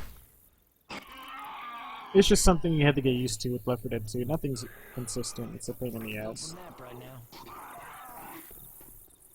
Alright, here we go. Very nice. Alrighty. Knights of Columbus So you ready to move on? hurts. Sure. Alright. Obviously, the only better scenario I can get is like I can get like 3 more people in here and they can all take turns shooting at you on the ladder, but I don't think that's gonna happen. Alright. So, the next part here is actually, it's very simple. It's just the punch charge. Now, the reason I cover the punch charge here is because I like to spread some useful information that a lot of people don't realize.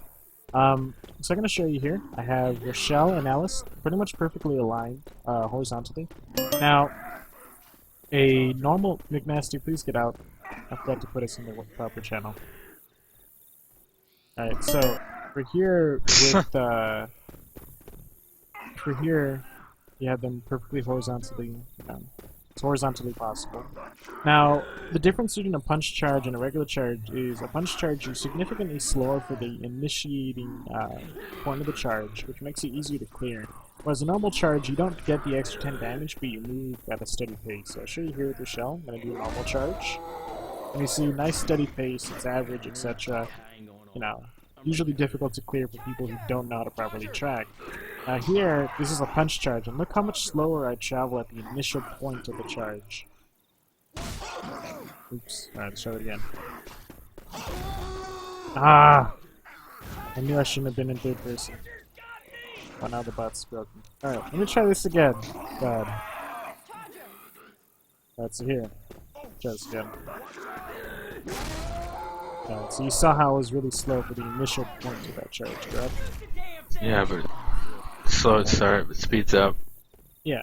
So you got to make sure to be careful about this. Now, a punch charge is very useful if you're using it for a short-term charge. You know, if you're really close to like a wall or something, etc.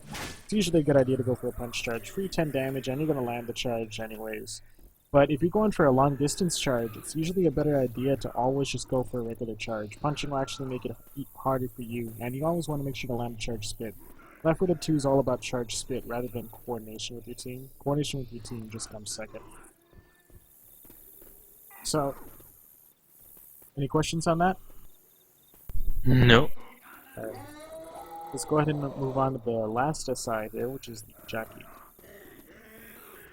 Everyone's favorite special infected.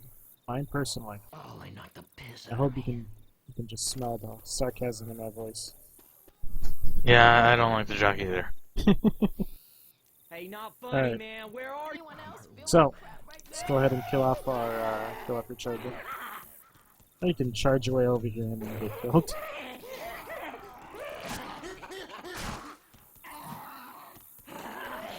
Alright, so the first thing is basically just a nice little technique. It's just called jockey B-hopping. All you're really doing is you're alternating between a lunge and a space bar, as you see here.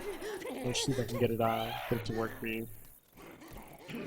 And you'll notice that when I land the proper B-hop, I actually fly through the air very quickly. Yeah, I noticed a lot of people do that. Like to get distance to make you harder to shoot, they jump and lunge. But I can't time it right, apparently. It takes practice. The main thing is don't aim high, just aim straight forward.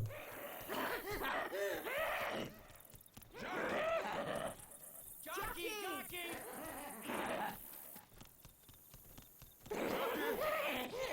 jockey. I'm not I'm missing this jump. And then press it sooner.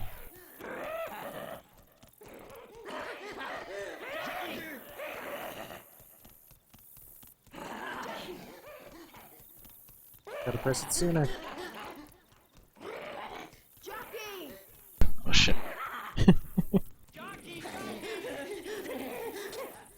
I got one up. Yeah, you got one. Oh, you got two.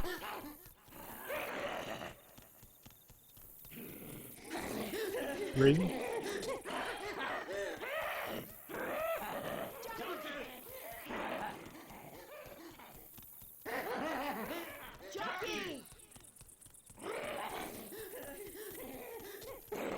Shit. Four. It feels like it flows if you do it right. Yep. Jockey, jockey. Jockey. Five. Very nice. Yeah, it's just something you have to practice, really. So, let's get to the information part of here. Because, I mean, this is really the only technique for the jockey I can teach you. The rest is just coming down to experience and outplaying the survivor. So, the next part I'm going to show you here is actually little information on the game mechanic. When you can take this to an extreme measure. If you lunge straight into the air, you'll notice that your red bar doesn't start recharging until you've landed on the ground. The bottom right side, you see the little red bar around the jockey. Mm-hmm. Now, while this is recharging, you cannot land on a survivor by spacebarring, because normally you can land on a survivor just by simply walking off a building and landing on their head, pretty much. But, let's say I gotta catch this up here. But, if you try and do the jockey B-hop, which I showed you earlier, if you distance yourself poorly, you'll actually bounce off of the survivors without grabbing them. So I'll show you here, I'm going to do a jockey B-hop, but I'm going to distance myself poorly, so I'm not going to reach them while my red bars recharge. As you see here, I pretty much just bounce off of Rochelle. I didn't Lol. grab her. to the point where she just meleeed me. That's it. Again, oh well, now she didn't melee me in time, but you That kind one of got worked. the idea, right? Well, yeah, because she didn't melee me in time. It's just, if you want to use this as a method to grab survivors, you have to distance yourself properly. So right here, I'm going to try and distance myself properly so that when I arrive, I'm fully recharged. Ah. Ah. There we go. Did I just steal that? Yeah, you did. You can actually steal other people's jockeys and such. With another jockey? Yep. Interesting. And believe it or not, I think bot smokers and bot jockeys fight over targets for some reason. So, another thing where this brings is another tip is initiating as the jockey. I see a lot of jockeys where they'll do something like this. They're on a high rooftop, and they'll initiate using a lunge. So I'll show you right here. I initiate with a lunge, but I miss. In a normal scenario, if this was a player, I would probably be dead stopped right now, or shoved and then get killed. So a good idea is to either initiate with a rocket spawn, or just spacebar off of the rooftop, so that if you do miss, you can immediately lunge right after, and easily grab survivors that aren't ready for you.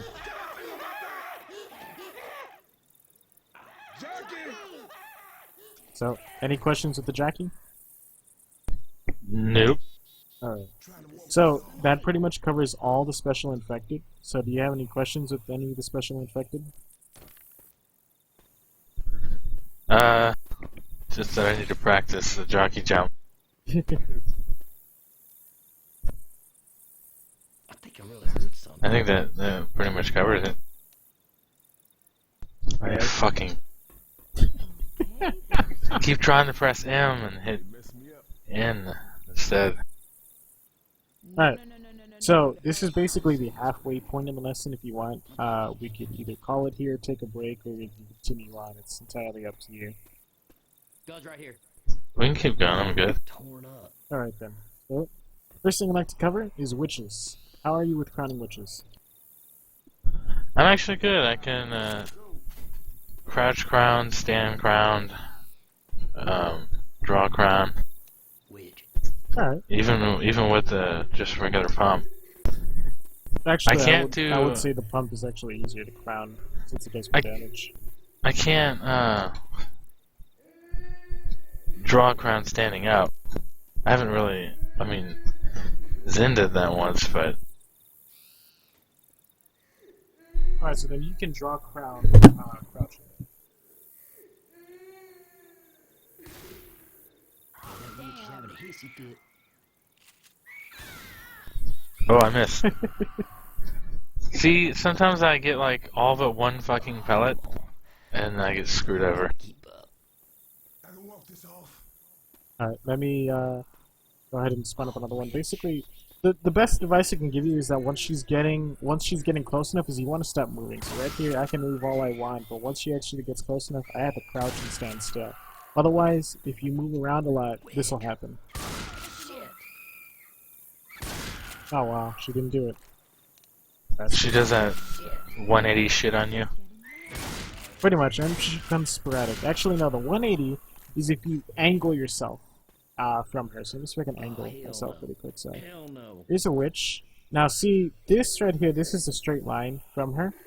But if I do it like this is an angle. So watch, as she goes around me like that. Ah, that's annoying. Yeah.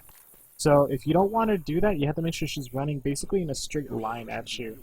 Any kind of angle will just cause her to spin around you. Which you can still crown her if you do it right, but it's much harder. So again, always try and make a straight, clear path from you and the witch. Oh wow, I shot too soon. And that's, I mean, that's all you gotta do for that, for draw crowning. How are you with speed crowning, though? You said you can crouch crown, etc., but how are you with speed crowning? Just going up and crowning. Yeah, crowning her without waiting. Just crown her immediately. Alright, looks like you're good on that. I did it. I've gotten good with the jump crown. Well, the jump crown is actually probably pretty easy to do. It's easier than, or it's more efficient, I would say. But, The reason being is that when you aim down, your bullets become very vertical instead of horizontal. So here I'll show you really quick. Oh, this is me aiming straight forward at the wall. So just watch the bullet spread. As you can see, it's pretty sporadic, but it's pretty much horizontal, correct? Mm-hmm. Now, if I'm aiming downward, watch how my bullet spread just changes dramatically. This is a lot more confined. Yep, it's a lot more confined, and it's very vertical instead of horizontal.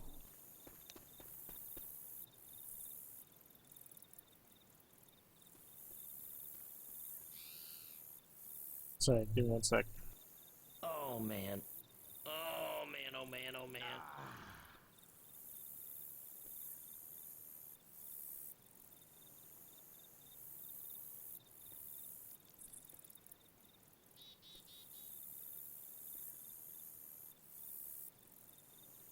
Alright.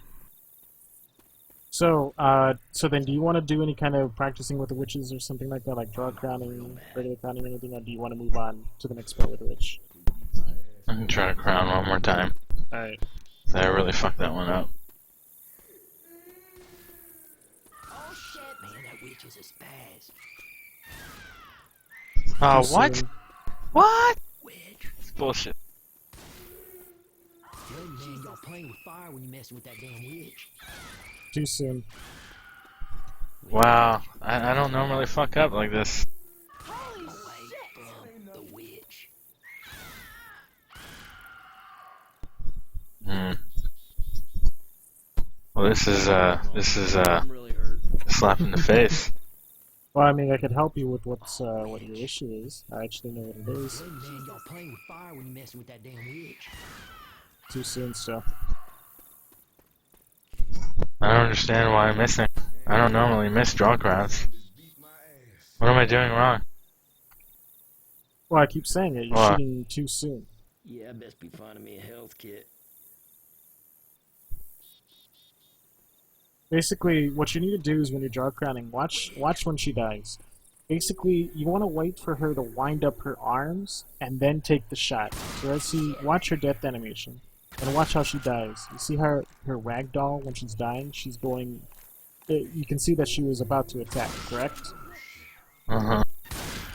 You can see, again, you're waiting till see one of her arms start to wind up for a swing. When you see that, that's your chance to shoot.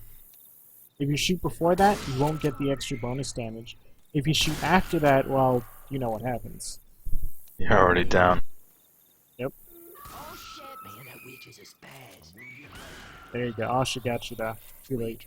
Try again. Away from the witch. Oh, I missed. Yeah, I think you missed. Witch. Holy With shit! that witch.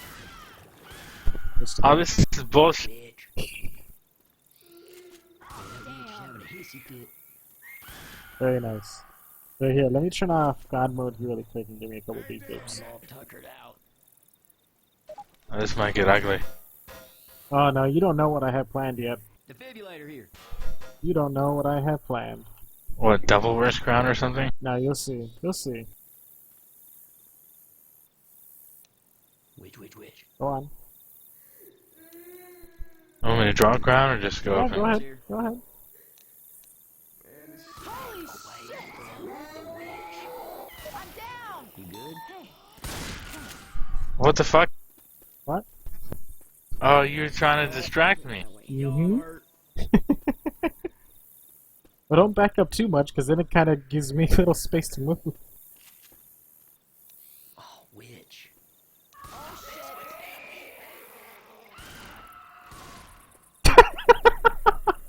They're just Where'd they go? mirages, man. They're just mirages. Oh, they're not real. No, they're real. It's just I'm kicking them before they grab Go you. for a nap right now. this is not happening. Witch. Not happening. Young man, y'all playing with fire when you messing with that damn witch. Witch. Man, that witch is having a hissy fit.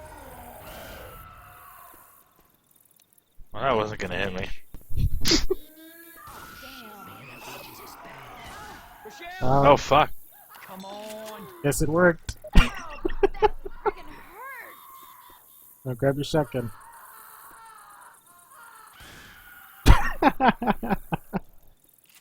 This here is some serious Witch. bullshit. Holy Man, shit! that witch is a spaz. Probably should have shot the boomer first. Witch.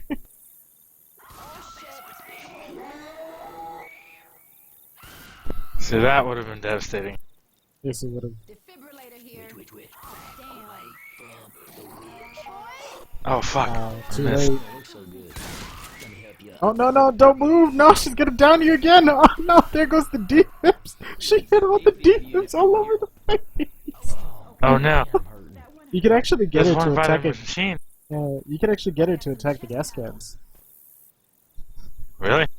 Yep. That's awesome.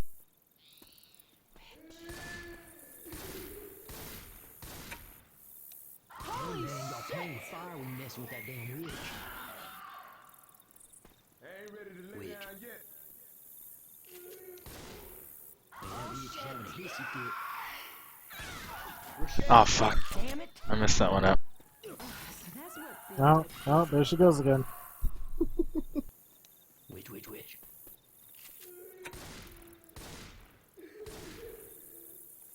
Man, that witch is having a hissy fit. Oh, fuck. you got distracted. I was focused on Hunter. Hey, we gotta stop these. That was Oh, bad. why do you keep moving? She's No. gonna get you again! Stop moving!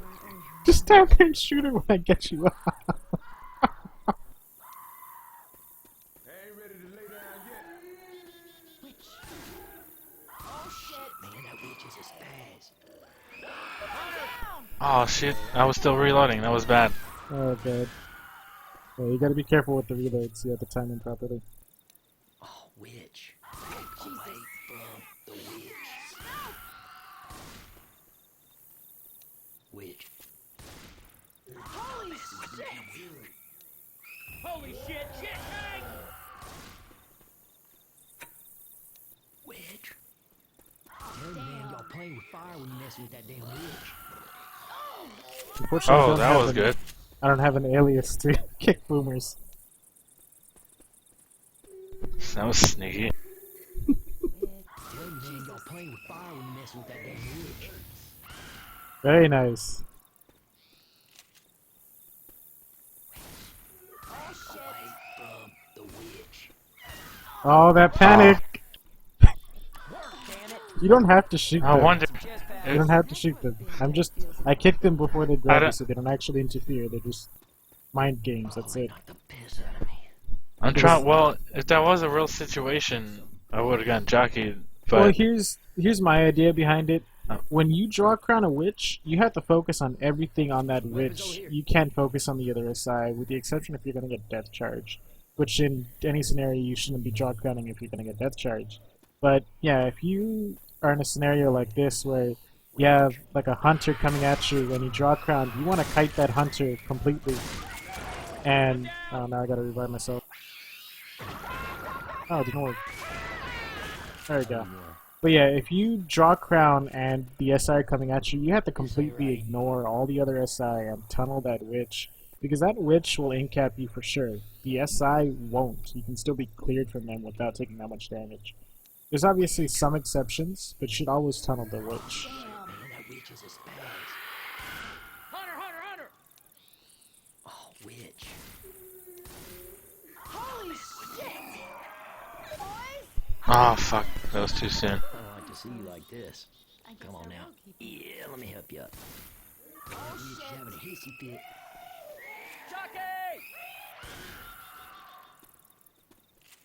Witch. Damn. Away from the witch. Oh, that I was shouldn't bad. be- That was way bad. Yeah, if you back up at the last second, right before she reaches you, she'll long claw you out of your shooting range. Holy shit! I'm down! Oh, what the? See, that happens a lot. Two pistol shots and she's dead. That's because you missed a pellet gun probably. Y'all playing with fire when you messing with that damn witch. Very nice. Witch. Alright, let's try one more. Holy shit! Man, that witch is a spaz. Panic! Panic! Oh, that didn't work out too well for you, did it? Trying to be all sexy and then I fucked it up. Oh god. Alright. So, let's move on to the next part here with the witch, because we did spend a long time with her. The next part is stumbling the witch. How familiar are you with stumbling the witch? If you throw a pipe bomb at her and you can just empty her to death, literally. Well, you can't M2 her to death, but yes, it's very similar. But let me cover the different ways you can do it. Well, you couldn't Left 4 Dead 1 with the endless emptying. No, you couldn't. I But- tried that before. It doesn't kill her. Wait, so I spent a good 5 minutes. 5 minutes. I bashing her. did. I've done it before, but I think people were shooting her. Yeah, probably. Anyways, so the ways you can stumble a witch. Where the hell'd you go? Oh, the ways you can stumble a witch is you either need Just shoot her in the head. shoot in With the a head sniper. with either a hunting rifle, sniper rifle, AK-47, or a deagle. All 4 of these weapons with a headshot Ammo here. while she is crying will cause her to stumble. If you shoot her while she is not crying, like if she's angry and she's spotted someone, it will not work. You have to wait till she's crying again. This is actually And it very only- useful to kill the witch in expert realism. It only works when she's crouched. Yeah, when she's crying, This hurts. not when if she's angry Well- or growling, it won't work. Well, if she's a wandering witch, she's still crying. Yeah, But it doesn't except- work. Yeah, it doesn't work if she's a wandering witch. But, I actually killed the witch several times doing that in No Mercy map 4. When you go up the elevator, mhm. it's You just stumble her usable up. that- You stumble her Yeah, up the building. shoot her on the head with the HR and she just falls right off. I've done that several times. It's so much fun. So here, Witch. a witch. Now, this is a way you can kill a witch in realism mode. Is just you stumble her, and then you chain stumble, and then alternate between. Oh wow! Come on now. I gotta turn God mode on, but. So you gotta chain stumble her, and then while you're stumbling her, you need to alternate between bashing and meleeing so that she dies. Each melee weapon does 25% of her health. So if you do 4, she'll die. Man, that witch is a spaz. Shit. So Yeah, as it's you see- similar to what I've done. Yeah. Must be fun to me. So yeah, it's a good way to kill the witch in realism, but you can still do it in every other mode. It's just more efficient to crown her since you don't have to sit there and be a target for a long period of time. You could also do this with explosives, such as propane tanks, oxygen tanks, grenade launchers, and Pipe pipe bomb. bombs. I don't think you can do it with explosive rounds, though. I haven't had any success doing it. Witch. So go ahead and give it a try. Now remember, your shoves are limited on this server, so you're only going to be able to do about 3 shoves, so you need to do 3 shoves and 4 melee swings. You might want to get closer.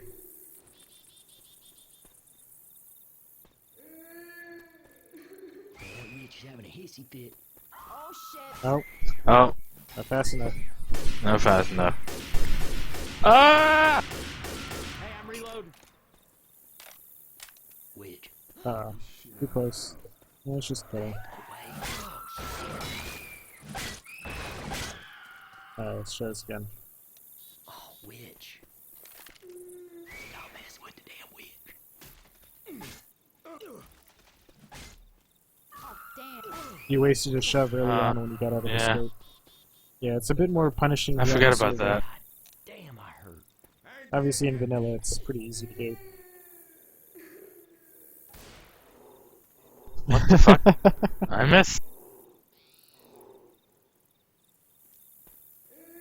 Back away from the witch.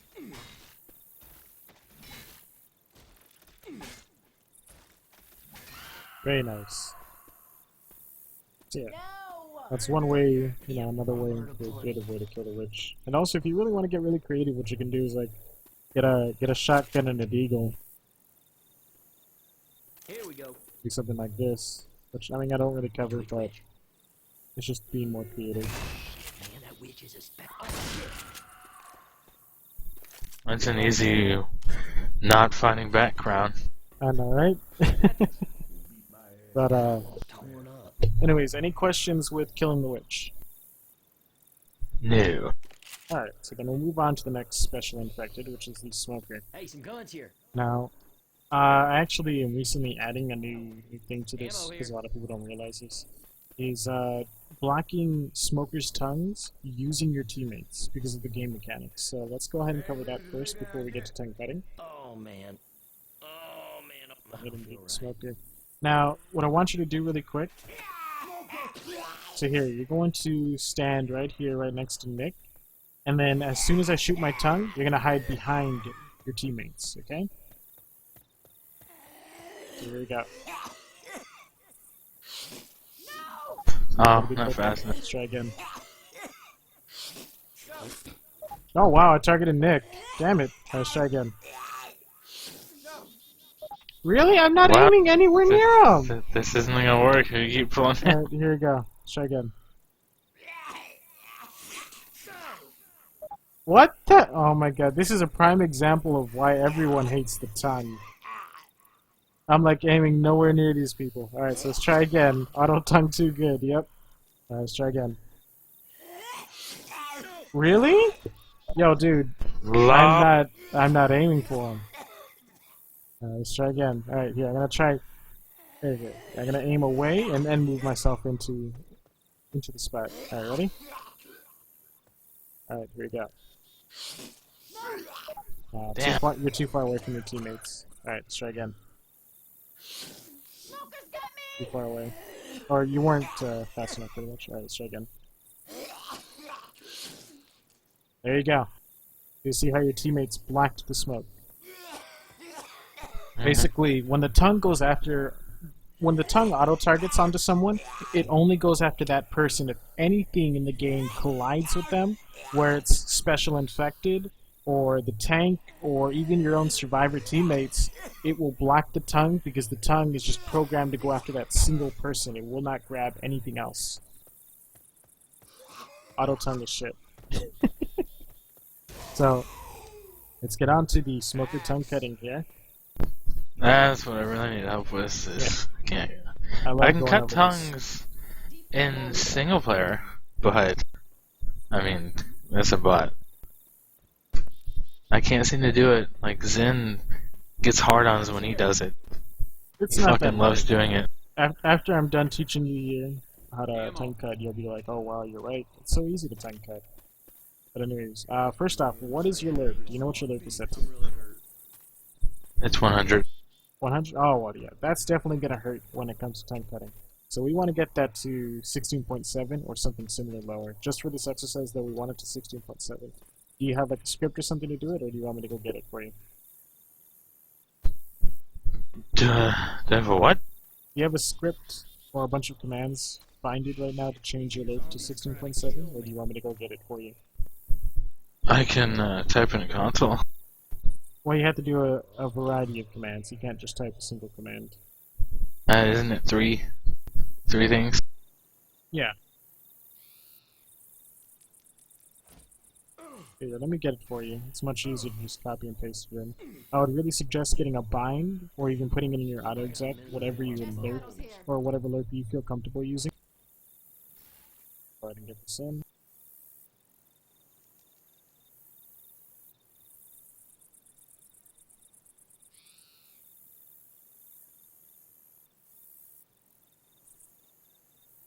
Alright, so put this in the console, just copy and paste the entire Everybody thing. grab a weapon.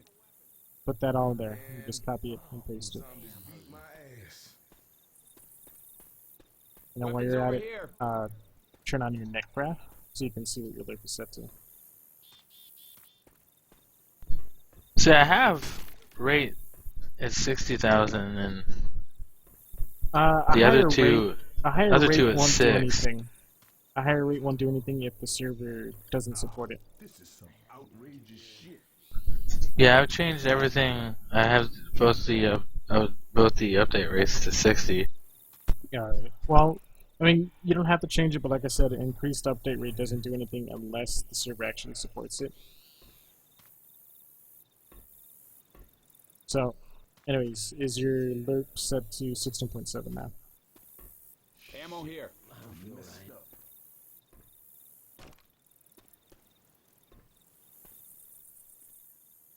I have a 16.7 orange alert. Alright, good. Is it supposed to be orange? Yeah, it doesn't matter. Weapons over here. Orange and yellow don't really they don't really mean that much. If you really want to find out what they mean, I really suggest go reading How Did You CNC Guy. It goes into great detail about what orange and yellow mean. So anyways, let's get to tongue cutting. So, first things first is you need a sharp weapon. You know, the basis to every tongue cutting. Now, every sharp weapon is pretty straightforward. You know, you got the machete, you got the katana, they're all pretty sharp-edged. The only sharp weapon that isn't straightforward is the crowbar. The crowbar is considered a sharp weapon, so you can use the crowbar to cut tongues. Contrary to popular belief, even though it's a blunt weapon. So, the next thing is the motion. If you're aiming straight at the smoker, you want to basically just move your mouse slightly down, just straight down, but not that much. Basically, you're cutting downward towards your chest. If you aim too far down, though, you'll be cutting your invisible toes, which you can't see in first person, which aren't really going to be helping you since the tongue doesn't grab you there. You can still cut tongues aiming at your toes, but it's not as consistent as just aiming slightly downward. And next, the timing is how would I put it? You want to swing before the tongue grabs you, so that when the tongue reaches you, you're halfway through your swinging animation. You kind of get what I'm saying? Mm-hmm. Alright, so yeah, that's what you gotta do. So I'm gonna go ahead and play as a smoker here, and we're gonna do a couple of these tongue cuts.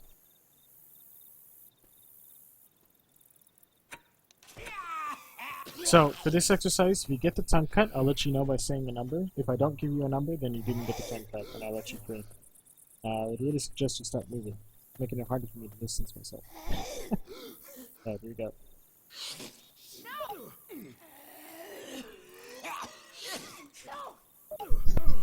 Shit. 1, 2, 3, 4, 5,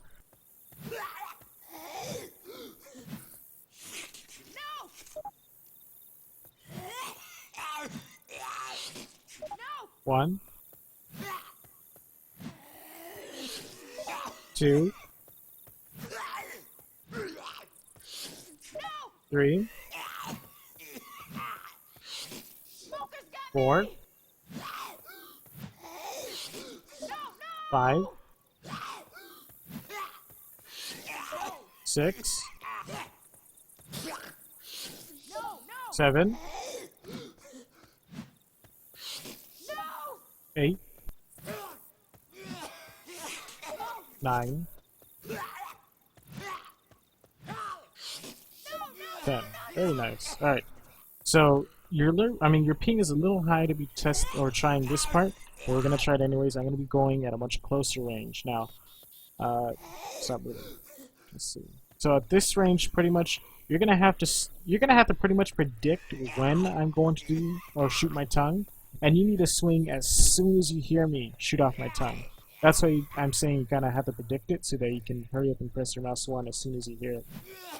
Let's go ahead and give it a go. 1,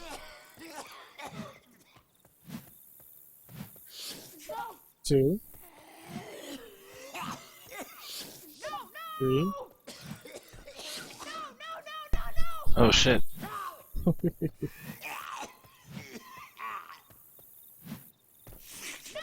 1,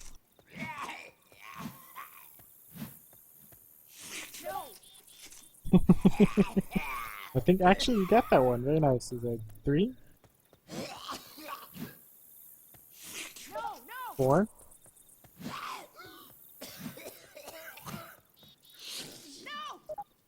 Fucking panic. What the fuck?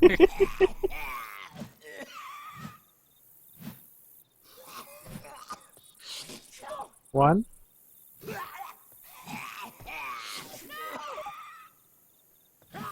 I don't know how I missed that.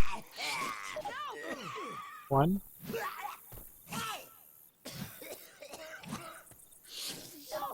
2, 3. Oh wow. Okay, let's do one more. Oh fuck. Very nice. Very, very nice. Alright, so any questions there on tongue cutting?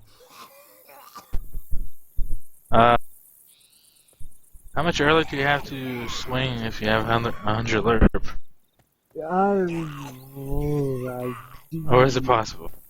You need to swing before he even fucking shoots his tongue. Yeah, I'm not even gonna try and fathom what you have to do for 100 loop with 100 ping. Ow, that's not very nice. You know what I do to people who aren't very nice. Holy shit. There's so many jockeys. Jockey overload. Oh my.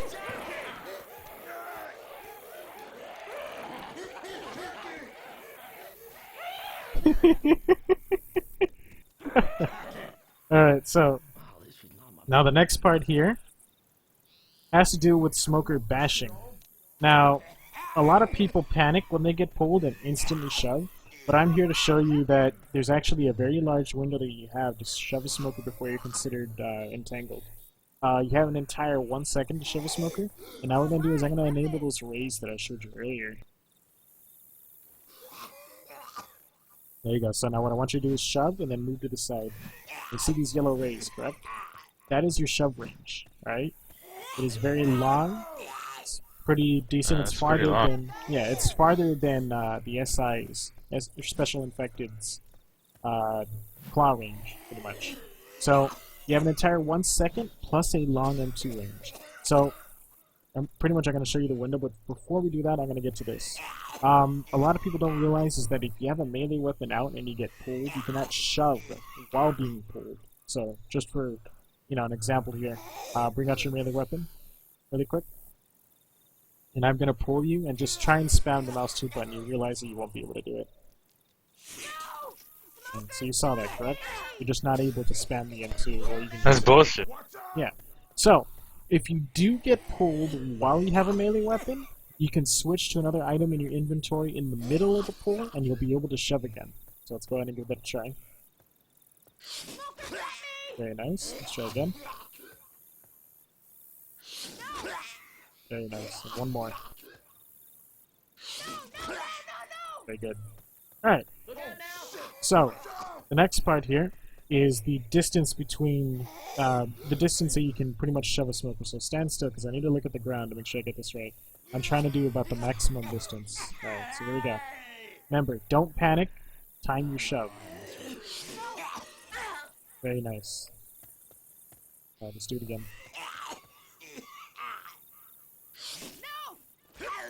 Very nice.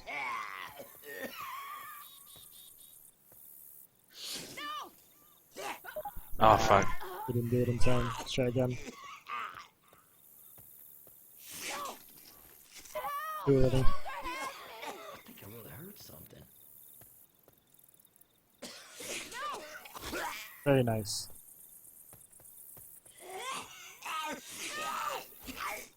Okay, let's do one more. Let's see here. There we go. Very nice. Alright, so any questions there? Nope.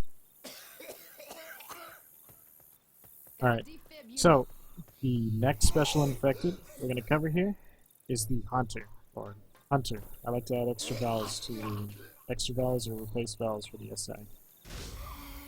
So, That's stopping and skeeting. yeah. I think I really heard something. Now, Actually, I've gotten pretty decent at that with 100 lerp, so I don't know what I do with the 16 lerp. it's actually going to be easier, in a sense. Weapons over here. You have a bigger window to actually get the shot off, but where's my gun? Anyways, so do you want to do the dead stopping portion, or do you want to skip that and go straight to the skeeting portion? Try death stepping first. Oh no. Alright, so let's go to the dead stopping portion here. So, It's usually harder for me to death stop so when I got 100 lerp. Alright, so here we're going to do some dead stopping practice. We'll go ahead and remove these fans.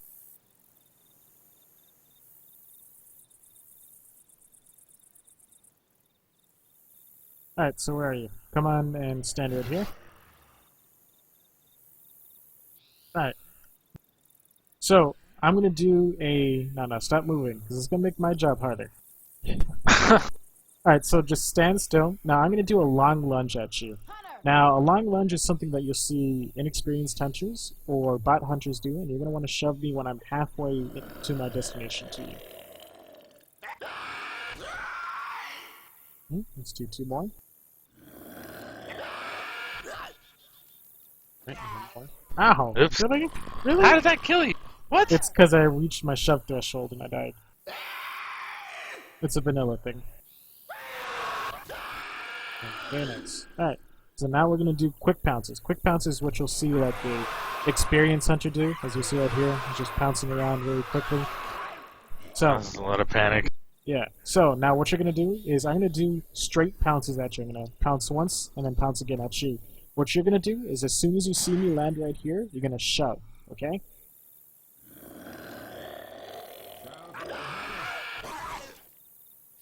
Let's do 2 more. See, I was into way earlier than that. Yeah, with My normal 100 lerp. Yep. Very nice. Now, this is the same idea if I was to do like an L jump at you. Oh, too late. Ah, It's not melee show swing, it's Z melee show swing for the M2 raise. Very nice. Careful, Hunter. Very nice. Alright, so that's it there for the shoving portion. Any questions? what about a DP dead stop? DP dead Is stop that is any kind of harder? hard. It is. It's a little hard to explain because there's a bunch of variances between them. You know, a hunter that's trying to DP like this right here, so I'll show you right here, he goes down pretty quick. But a hunter that does something like this, where they lunge into the air very quick, they accelerate. So pretty much they go really high in the air and then they accelerate as they land on the ground, making it very hard to dead stop consistently. Because you have to Way too late. adjust. Yeah, you have to adjust when to swing, depending on how quick the hunter's going. I really don't suggest trying to dead stop a DP. You're better off shooting it. So let's go ahead and move on to the shooting portion, alright? So now before we get onto this onto the shooting portion here, I'm gonna go over some of these game mechanics. Now, are you familiar with hit scan? I've heard of it. Alright. All ranged weapons in this game, with the exception of the grenade launcher, are hit scan, meaning that as soon as you shoot your gun, the damage you deal is instantly transmitted across the map. The little bullets and tracers you see coming out of your gun actually don't represent the damage at all. They're just there for animations and look. And just to show an example of this, so come over here really quick. So here you have a hunting rifle. What I'm going to do is I'm going to go stand across the map, and you're going to see that the kill message for me comes up quicker than the bullet actually reaches me. So go ahead and shoot me in the head across the map.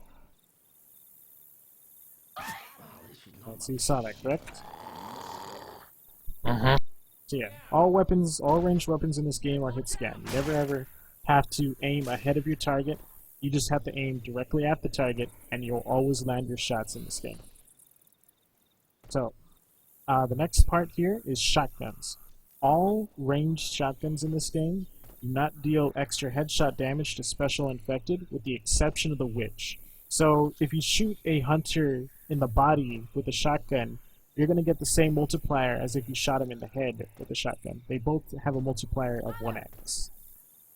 So basically, when you're using the shotgun, never aim for the head with special infected, with the exception of the witch. You're just going to hurt yourself because you'll probably lose damage from the pellets missing the small target. So any questions with those game mechanics? Nope. Alright. Let me see, what's going on here?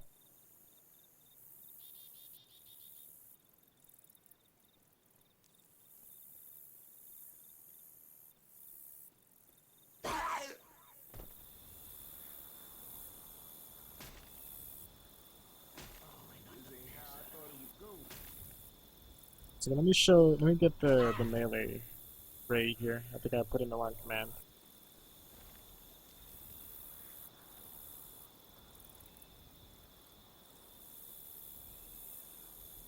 Here we go.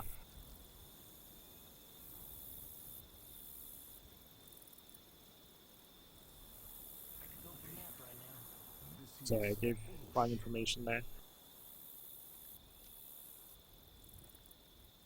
So it's melee show swing for melee weapons. It's Z show swings for mouse 2 and infected clawing.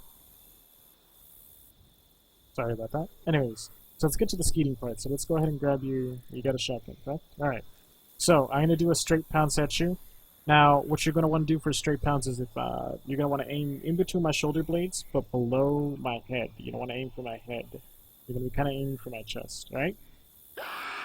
Also, for this exercise, if you do any damage, I will give you a number, like 104. That means I have 104 health left. If I don't give you a number, then you did no damage. 217. Oh, 1 second. I have to disable your dead stopping. There you go. You won't be able to dead stop me anymore. See, watch. Can't dead stop me anymore. Hacks. 1 second. I gotta rebind this. I still haven't fixed this in my script since the last time I did this.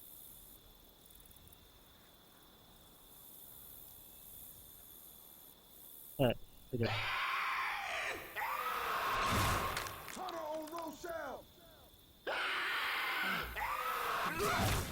184. Oh, that was a miss. Very nice. I need to ask beforehand, do you play with vertical sync on? No. Alright, good. Let's continue. Very nice. Alright, let's do 2 more. 121.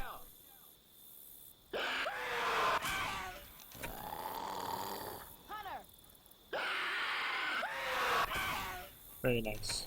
Alright, so now I'm going to do speed pounces at you now. These aren't going to be skeets, these are just going to be one-shots. So I'm going to land right in front of you, and then I'm going to pounce at you, and you're going to shoot me when I land on the ground right here, okay? Okay, let's try again. Now I'm going to do a bit of an L shape at you now.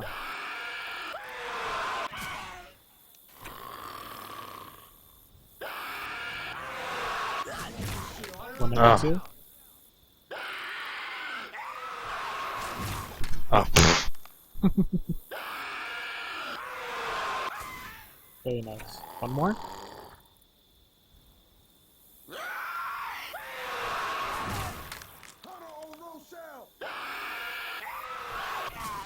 Very nice. Alright, now let's do 2 DPs here. This is the same idea between like skeeting me at long, you know, when I'm doing a long lunge at you.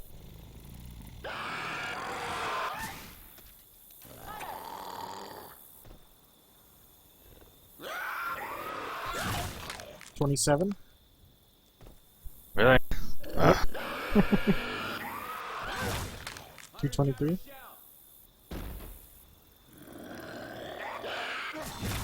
$163.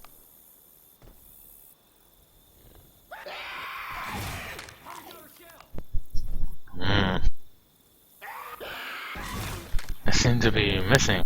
You're shooting too late.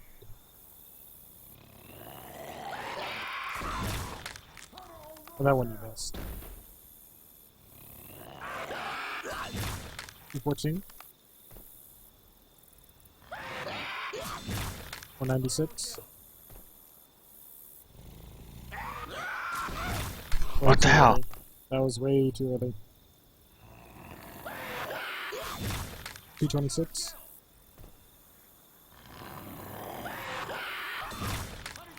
142.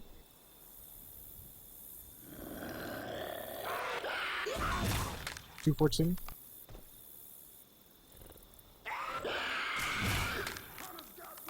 That one missed.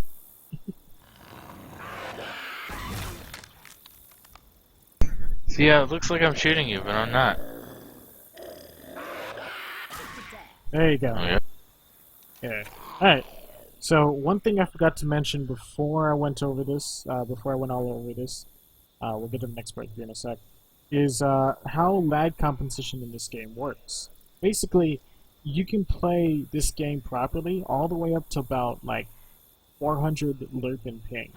When I mean lerp and ping, it's like a combination of whatever your lerp and ping is. So, say you have a ping of 50 and a lerp of 100, then you're essentially playing with 150 ping.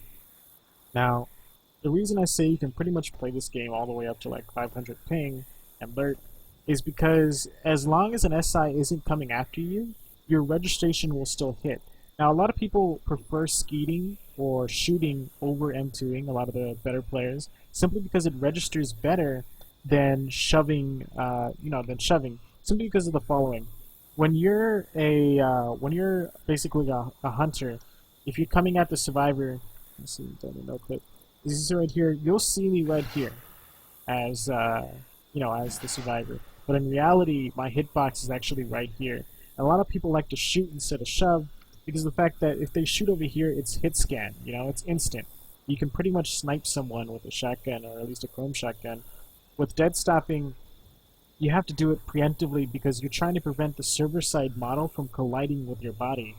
You're not trying to prevent the client model from colliding with you, you're preventing the server-side client model from colliding with you, which you can't see. The best representation you can get is by lowering your ping and lowering your alert. So when you're shooting, you're not having to like preemptively shove to time, with an invisible entity.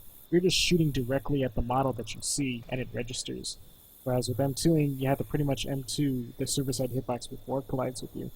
But due to lag compensation, if, let's say for example, so here what I'm going to do really quick, see, type this in the console.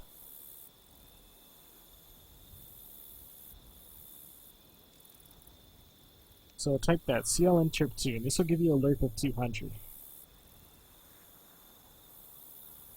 Right. You have it?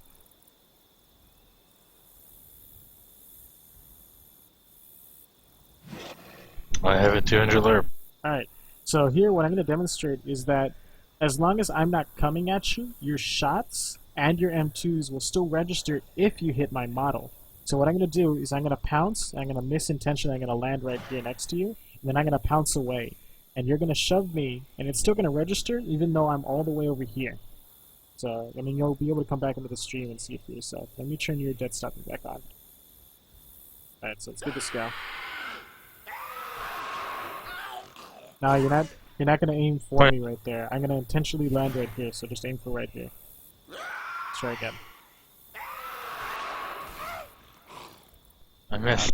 You're not shooting, you're shoving. Oh, I was Alright, confused. Just shove. Ah, you missed. Let's try again. It's kinda hard to get the feel for it. Ah. Try again. Oh, I couldn't get away in time. Alright, yeah, let's switch places here really quick. 'Cause I don't know, it's just really hard for me to explain to someone to actually do it. So just set your alert back down, and I'm gonna increase my alert to 200 instead. Up everyone over here. And just switch over to be the hunter.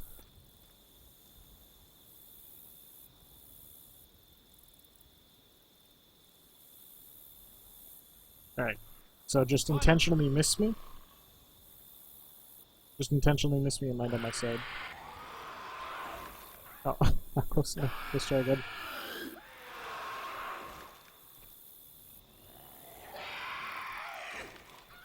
Wow, it's not wrenching.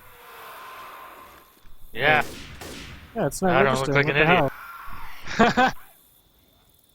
I'm dead. There we go. Oh, but you're still there. It's like it's less packets.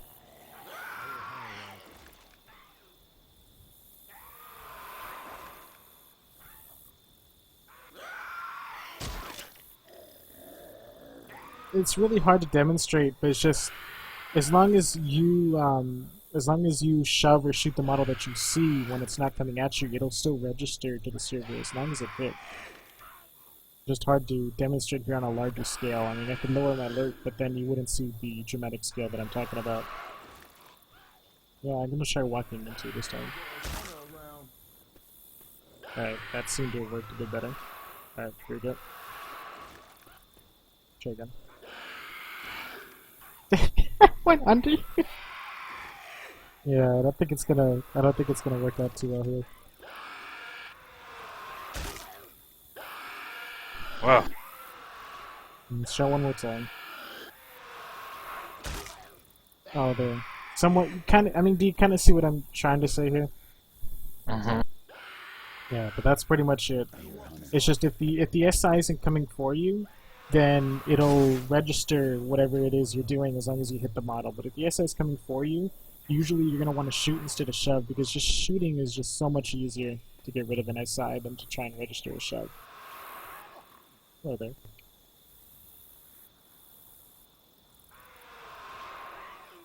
Alright, so let's go ahead and get back to what we're doing here. We're going to do some more ski practice, so let's switch over.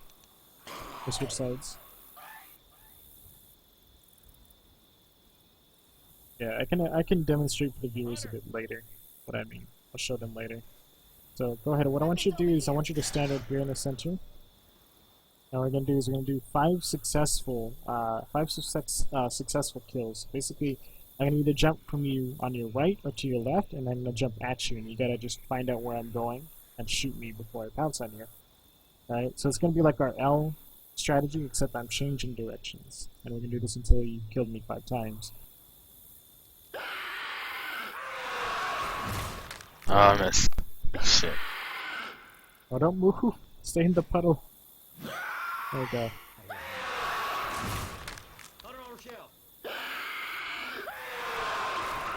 Oops, I missed.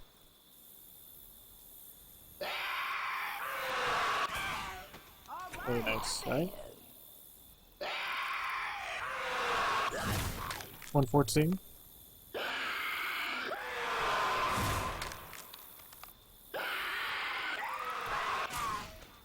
Very nice. Right? 3 more. I keep missing.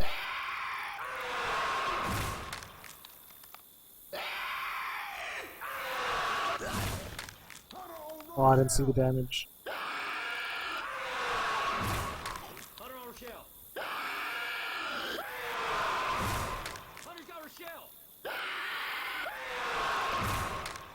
Ah, see. I keep missing it. The best advice I can give is when a hunter is speed pouncing. Oh god, give me 1 second.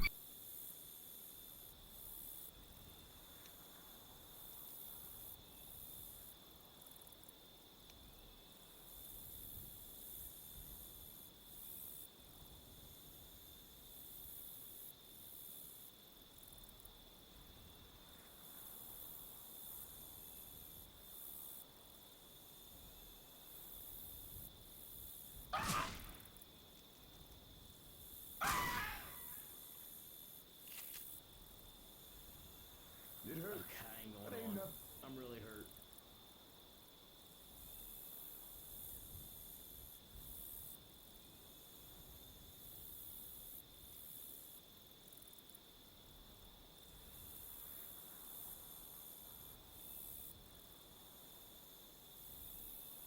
Looks like I'm back, and seems like you killed me, and I should have turned on God mode.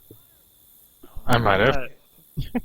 Alright, so let's go ahead and continue off where we were. I think we had 3 more pounces. Okay. 2 more.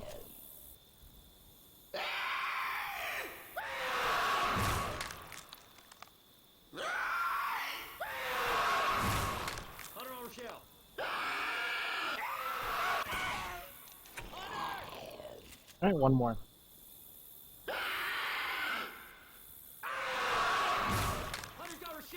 I ain't shit.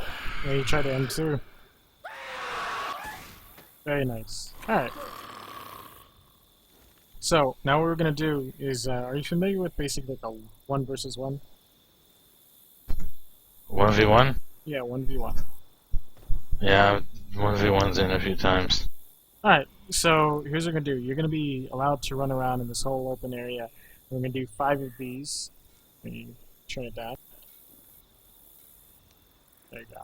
So we're gonna do 5 successful kills. You're allowed to do whatever you want. Dead stop me, melee me, shoot me, etc. The objective is just to kill me before I pounce you, and you're allowed to shoot me as soon as you see me pouncing. All right? Okay. Here we go.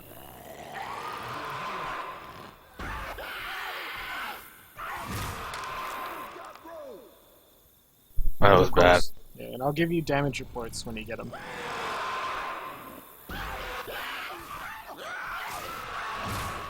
$218.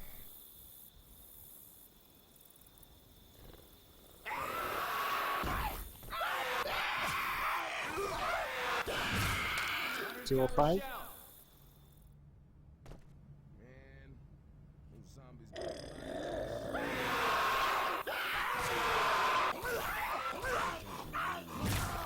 $164. Fuck.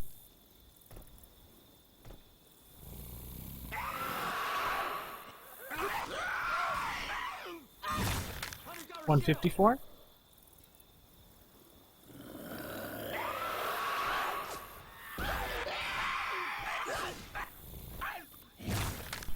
Oh, see, I do that a lot. You're trying to M2 instead of shooting. I'm trying to do that shoot M2 shit, but the M2 is the only thing that comes out.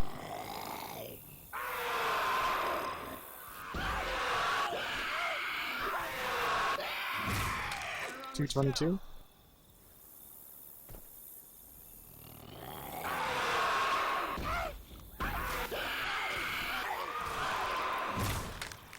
Oh my god, this is gonna take a while.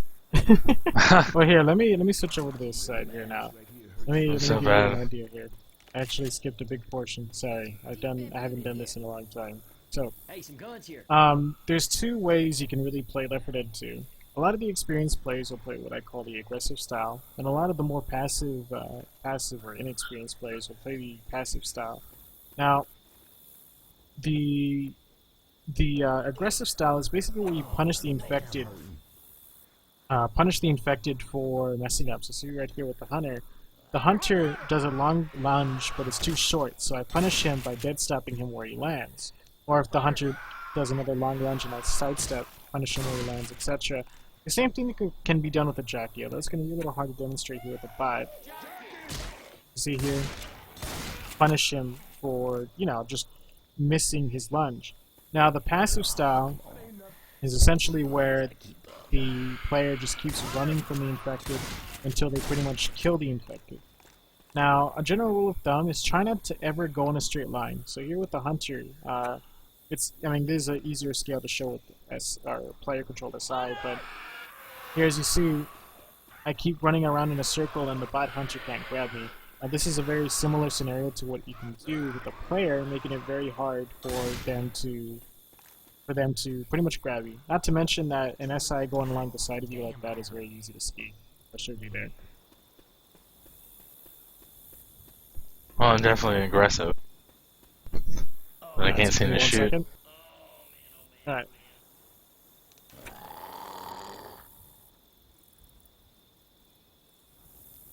Alright. So here, let's try this again. Remember, don't run in a straight line. Keep going back and forth. Sideways. Very nice.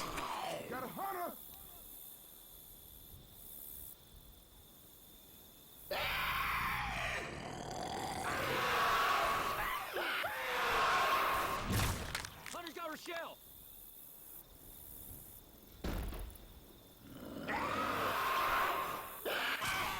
Very nice. Hunter.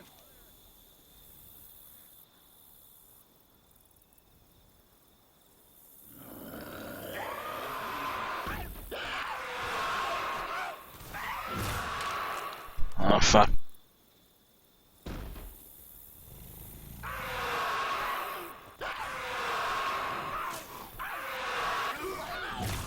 $138. You got me to 155 on the first shot.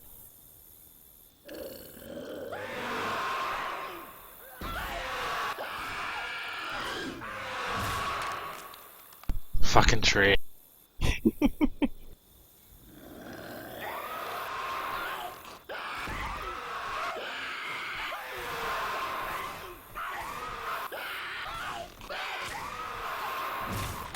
219.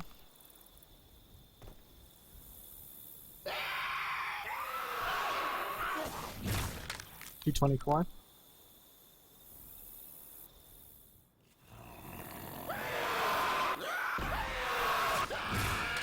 Oh, see, Well, see, the right first there, one, you tried to go for the I shove, though.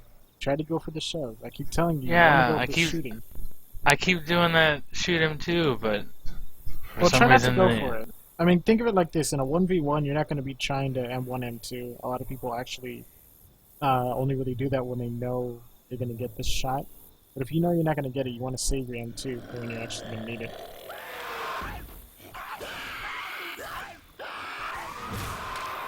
$208.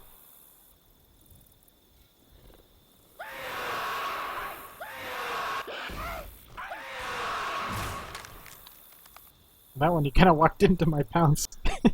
Yeah.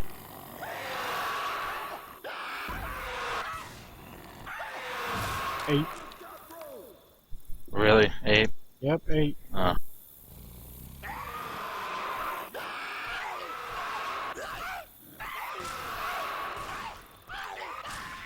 Very nice. You got me to 196 in the first pounce. Or first shot, my bad.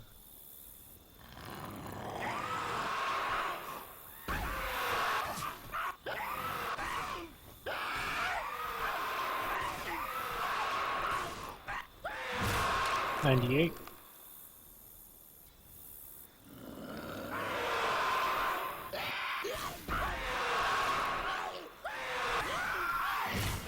$202.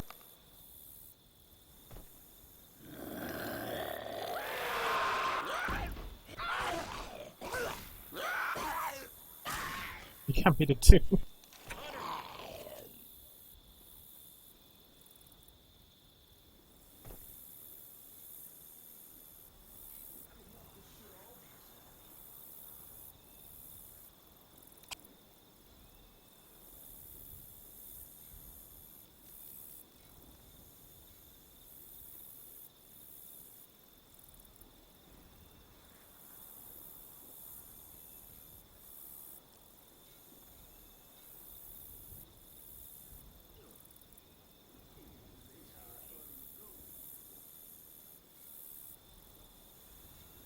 Alright.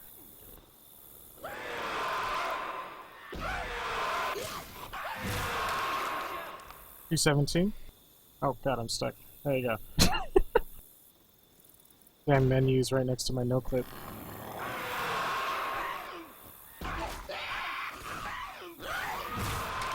$86. Ah.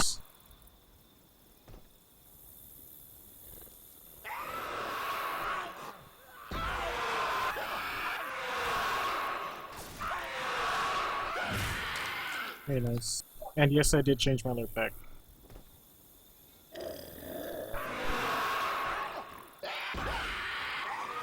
Ow! That one hurt!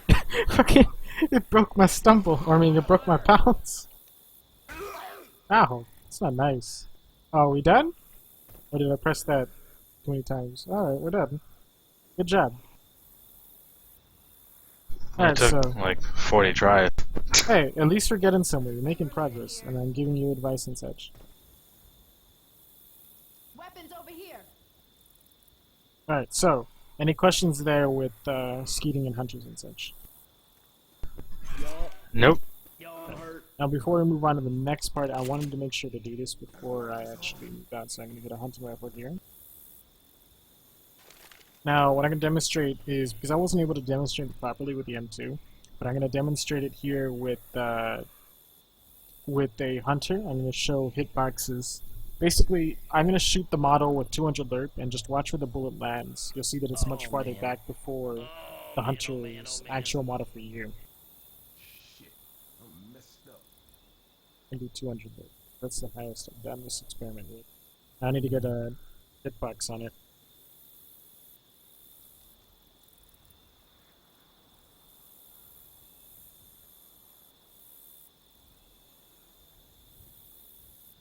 And I'm gonna hitbox on it really quick. There we go. Alright. So, this is just for the stream really, but also for you so that you can see I have 200 lerp and I'm going to be shooting the hunter's model on my screen.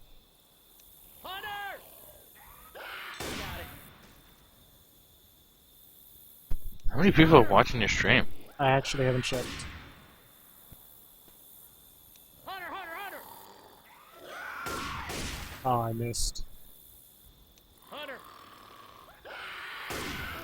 Fuck. Hunter's got Ellis. Hunter! There's a better experiment that I did this with where he pounced much higher. Let me see if I can get him on a higher spot. Hunter! That was gonna be kind of hard, actually. I can't see him. Yeah, the trees and Yeah, the pain. tree's in the way. Yo. Oh god, where'd I spot him? This hurts. Alright, here, let's move on to the next spot anyways. I'll warp us over there. This is a better spot anyways for this testing. And we'll actually get to the next spot. So, there you go. We've got a nice little spot for the hunter. Oh, he doesn't want to pounce. Can you shoot the witch really quick for me? Get us out of there. We'll get this hunter. Oh, looks like the hunter wants here. Damn it! Alright, let's try this again. So if you ever want to, you can always come back and look at the stream so you can see where I'm telling you with the model. Oops. Oh god! I missed. Spawned a smoker! Wow. Oh, you're too close. He's targeting you. Back up. And just one more. Hunter!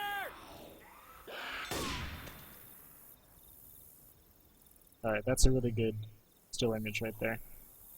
Alright, so let's move on to the next part here.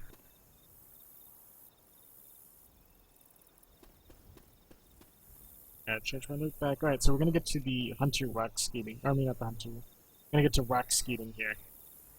So I'm gonna spawn you up a bunch of weapons that you can choose and poke them away. Alright, I'm gonna get you a bunch of weapons. We might need these. Those zombies beat my ass. Alright, so there you have a bunch of weapons that you can choose to ski from. Now, I know I told you earlier that you never want to shoot ahead of your target. This is the exception with the tank rock. The tank rock, I'm not sure how to explain it, but the hitbox for it is ahead of its actual model. So if you're ever having to shoot some rock that's coming sideways, you want to shoot slightly ahead of it.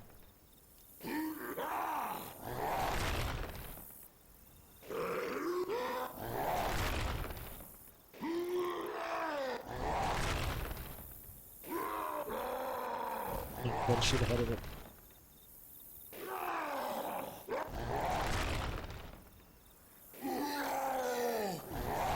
Seem to be missing.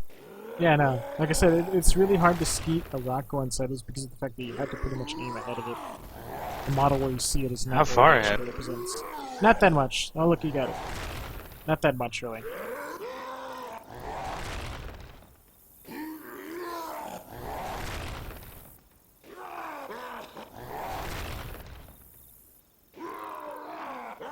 Very nice.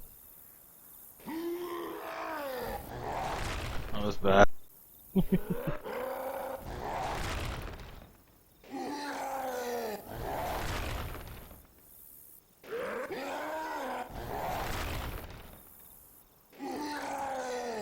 Oh, What was that? You tried to you can shoot. see him too.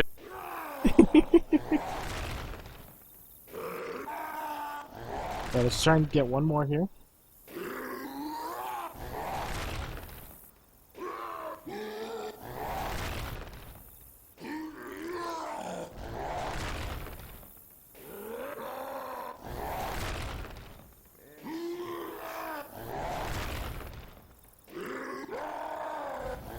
Ah, And you did set your alert back to 16.6, right? yeah, it's there. Alright.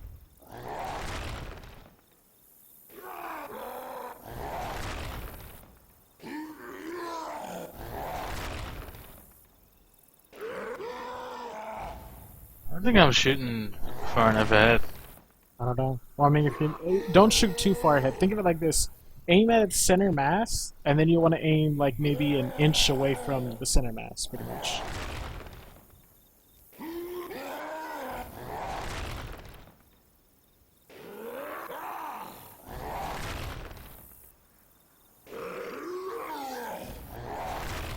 I'll be honest though, trying to skeet it with the hunting rifle sideways is pretty hard.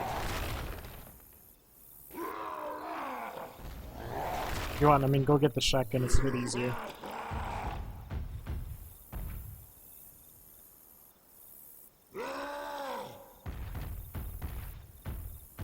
so let's give this a try.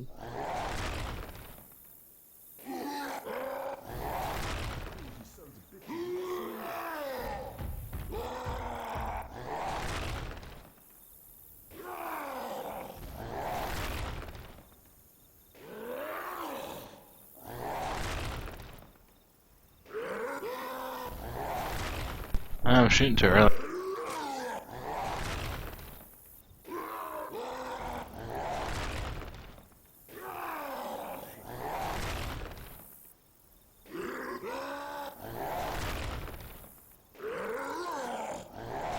I can't believe I'm doing this. It's not that hard to skeet It rocks, must- honestly.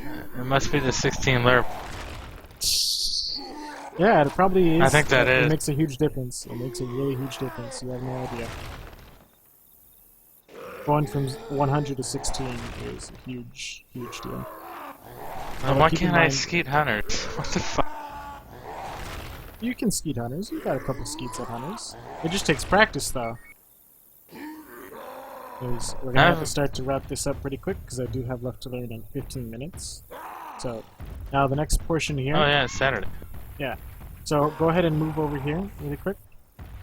So now when it comes to skeeting rocks where the tank is on the same ground level as you, you want to be careful with a particular rock. The one-handed rock is extremely brutal. Every rock that leaves the tank's body has about a half a second of God frames, meaning that it cannot take any damage. The one-handed rock is really, a real pain in the ass for this because of the way it leaves the tank's body. So here, watch this how the tank rock teleports away with the one-handed rock. You see how it teleported away from my body and then was thrown? So watch it again. Teleports away from me slightly. I can't even show it here on the stream, like a little angle. So we're trying to throw this again. Right about here is like leaving my body, even though I'm standing like right about here. So you can see that can be very devastating close up because of the huge distance it can cover while God framed. Okay. Now, last but not least is like a little tip here. A lot of people think this is poor registration, but it's actually registration, but it's just, I don't know what it is, an unfinished mechanic for the game. So here, what I'm going to do is I'm going to make all the bots stop moving really quick. So here I put in next bot stop, so you see right now like I'm ice skating, correct? Mm-hmm. Now basically what I'm going to show you here is that the Left 4 Dead 1 and Left 4 Dead 1 only special infected. If you hit them in the feet, it only does a percentage of their current health and damage with the melee weapon up until they reach their shove threshold. So with the Hunter and the Smoker it'll be 5, and with the Boomer it'll be 4. So let me show you here really quick. So here I have a Hunter, and I'm going to hit his feet. You can hear the audible sound through, through subtitles. So here's 1, 2, 3, 4, 5. Same thing with the Smoker, and even the Boomer. So 1, 2, 3, 4. Oh, I'm missing. Yes, you are. 2, 3, 4. So, there you go. This stuff sucks. So any questions on that? Why would you hit them in the feet? No, this is just to show you that it's not always a registration fog, but something like this might happen, so watch. Magnum here. So here, I'm going to put a Hunter right here. It's going to pounce on the coach, and a lot of people get upset because of this will happen. So right here, I'm hitting the Hunter, trying to clear him, but I'm hitting his feet. So it's not killing him. Ah, They think it's not. They think it's bad registration, when in reality, it's actually registering. The next thing I want to show you here is how to cause the Hunter roll. That is a little bit new for me, but I found out the consistency is basically you got to hit him in the back right leg, right about. Let me see if I can get it. That's not registering. That's like. There you go. Oh no, it's because I disabled the dead stop. So let's try it again. So you got to hit him in the back right leg. It's really hard to cause, but that's pretty much it. Is if you ever have to shove a Hunter off of somebody, don't shove them from the right angle, pretty much, or from the right side of him. Otherwise, you might cause him to Hunter roll. You never get it to show on stream. I got it once in a VOD a long time ago. Hunter's got See, we're gonna do it again. Alright. But either way, and that's kind of the deal behind it. Oops. Yeah, wrong one. We'll get rid of the switch. See if we can do it. Let's see, right now. But I'm still aiming too high. Oh, there's a video on it, that's for sure, though. There's a video that somebody did. Alright. So, enough of that. So, any questions with anything I This here was is covering? serious bullshit. Nope. Alright then. So then I'm going to go ahead and call it here. And got 10 minutes until left to learn. That's a 10-minute break for me. Got to go get something to drink, etc. So, anyways, take care, and have a nice day. What? We pick up leveling later. Oh, leveling. Yes, I almost forgot about that. I can't really demonstrate that here for local server, but I can give you an idea behind it. So here. Can't believe I almost forgot about this. It's a lack of food. Uh-huh. A lack of food. So, leveling, I can't really demonstrate it here because of the fact that one, bot chargers are a piece of shit, and two, local servers seem to have pretty bad registration when it comes to leveling. So right here, these chargers, they have 300 health. I lowered their health here for, just to demonstrate. So right here, even though I'm landing the level, it's not actually killing them. One, because they're bot charging, and two, because the registration is really iffy, because like right here, you shoot the charge a couple times. So 1, 2, 3, and that's 90 damage per shot. So, I mean, the trick is just to casually swing, unless you're going for a headshot level. Headshot level, the first ray, you remember those melee rays that I showed you before, right? Uh-huh. Yeah, with the shove. Those are the exact same rays that come out for your melee weapon, but you can't see them unless you get the local host. If you wanted a headshot level charger, meaning that you kill him in one hit without any chip, you're going to have to make sure that the first ray that comes in contact with his body is the one that touches his head, pretty much. That's it. Shit ain't pretty. With casual charges, all most people usually do is they just chip his health below 100, or chip his health about 100, so his health will be about 500, and after that they just casually take out their melee weapon and level him. There's no real trick to it. So here, I'm going to spawn up a couple charges. If you land the hit, I'll let you know. Otherwise, you won't actually see them die. There's no way for them to die here. Seems. You got it? Let's try again. There, you got it. And one more. There you go. See, it's pretty simple, right? Mm-hmm. Alright, so that's all there is to it. It's just gotta casually swing, just time it. So, any more questions before I officially have to go? No. Alright, good. Alright, so take care. And, I don't know if I'll see you at Left to Learn. I'll probably spectate it. Alright.